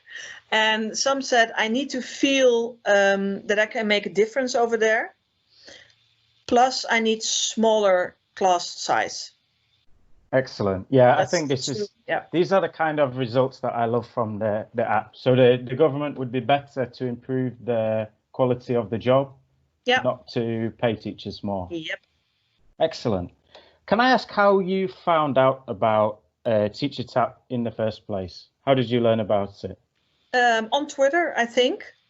I'm a huge Twitter fan. I tweet all the time. Most people ask how I can get any work done with the amounts of tweets. But sometimes it turns into free work, doesn't it? That's what I find. Yep. And well, I'm a teacher educator with also a special profile aimed at ICT and education. So I feel it's part of my job to be involved in things in ICT and education as well. So I saw it on Twitter. I think that's, and then I started to follow and I looked at the website, and a few years ago I thought it would be great if we could have a Dutch version. So I already contacted Becky at that time, but I did not have the funding at that time. And when I was writing a new research proposal, I kind of wrote TeacherTapp in the proposal. I said we need to have TeacherTapp as a building block for our research, and that's why we have TeacherTapp now for at least 3 years in the Netherlands. So what is the plan for TeacherTapp in the Netherlands? More users, I guess. More users, making sure we have well, we aim at primary, secondary, and vocational education. And at the moment, I think we have more users in primary education. So a step would be upping the users, but also making sure that we have enough users in all of our groups and all of our regions. And I think my most important goal is also to find the users that are not on Twitter. So to make sure that the people who are using it will go to their colleagues and say, please download it and use it as well. And to make sure that TeacherTapp can become something that they talk about during lunch every day. That's, I think, my main goal. Of course, having a lot of users is great, but making sure that it helps the actual teachers in schools is more important. And I guess that the primary difficulty in we could not just copy the app from the UK to the Netherlands because the questions would all be in English. Mm-hmm. What other challenges have there been apart from that, or has it been quite easy?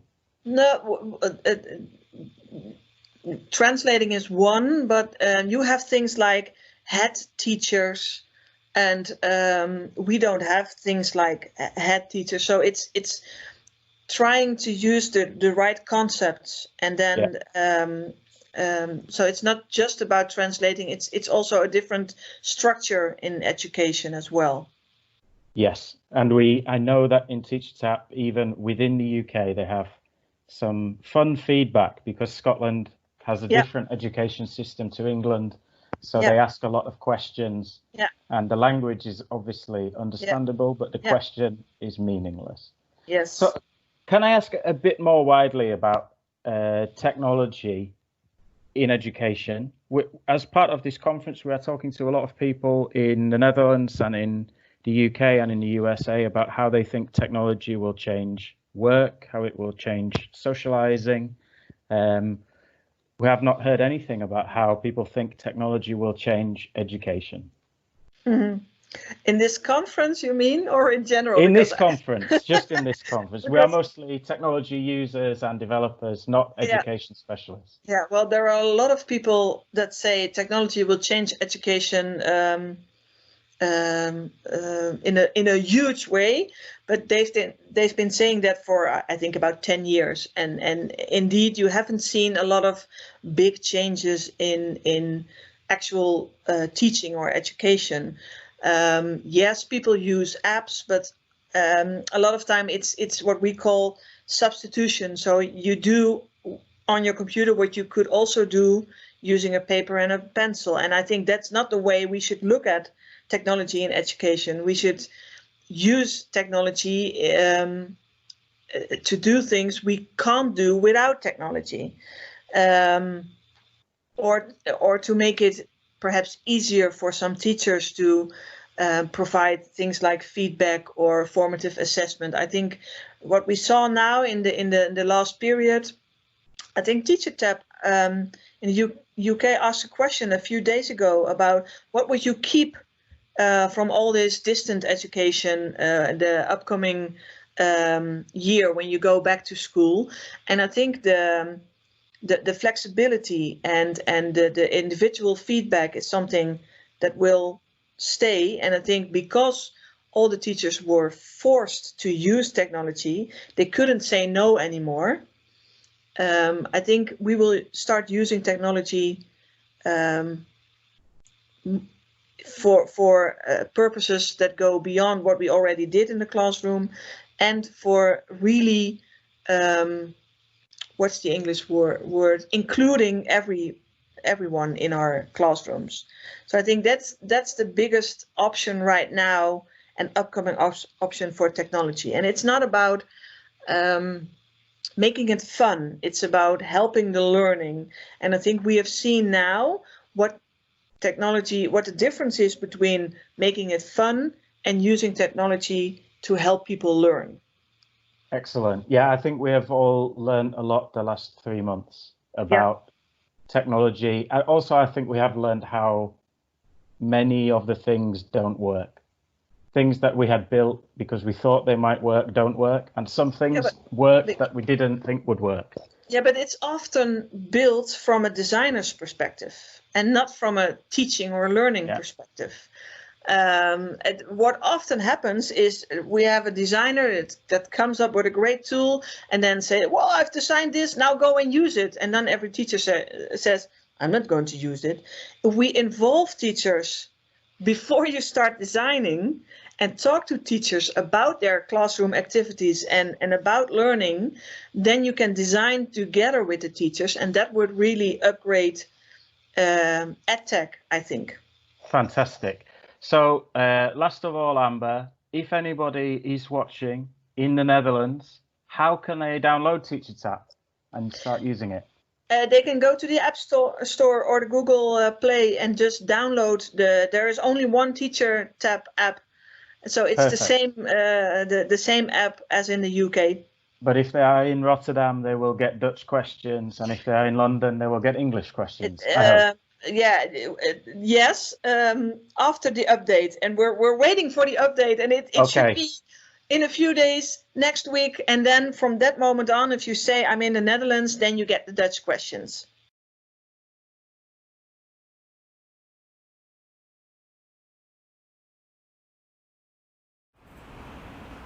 Wow. Thanks very much to our speakers. That wraps it up for Northern Lands 2. Thank you for joining us, and thank you to the ODI Leeds team for what an amazing job they've done of making this all work. Thanks again to all our contributors and our speakers, and for them to thinking about how they might do their talks differently, to join in, and for some of the spectacular production values that we've seen, especially this afternoon. I'd like to also thank Lieke and Brekje from the Embassy of the Kingdom of the Netherlands. Without them, we wouldn't have been able to do this, and I think their trust in what we were going to do has been has been shown to be worthwhile. The last thing I'd like to thank is the sponsors of ODI Leads. Without our sponsors, we would be nowhere. And they have trusted us right from the start to do innovation with data and to trust us to make a difference. And I'd like just to finish on 3 things as we finish Northern Lands 2. The first thing is that we are going to do Northern Lands 3. We're already talking to Lieke about what that means. We're not quite sure. Are we going to do it in the Netherlands? Are we going to do it in the UK? Is it going to be a joint thing? I think we've got a lot to think about what Matt Clancy said and how we do this in the future. Maybe we'll do a VR session, don't know. The 3 things I'd like you to remember, and there is a little bit of fun in this. Remember that open data saves lives. We're going to be doing more with this, and I think we all know though that data really matters in responding to emergencies and also getting work done. Please be radically open in what you do, and if you need some help with that, talk to ODI Leads. And then a message from us and also from the embassy: stay in touch with the Dutch.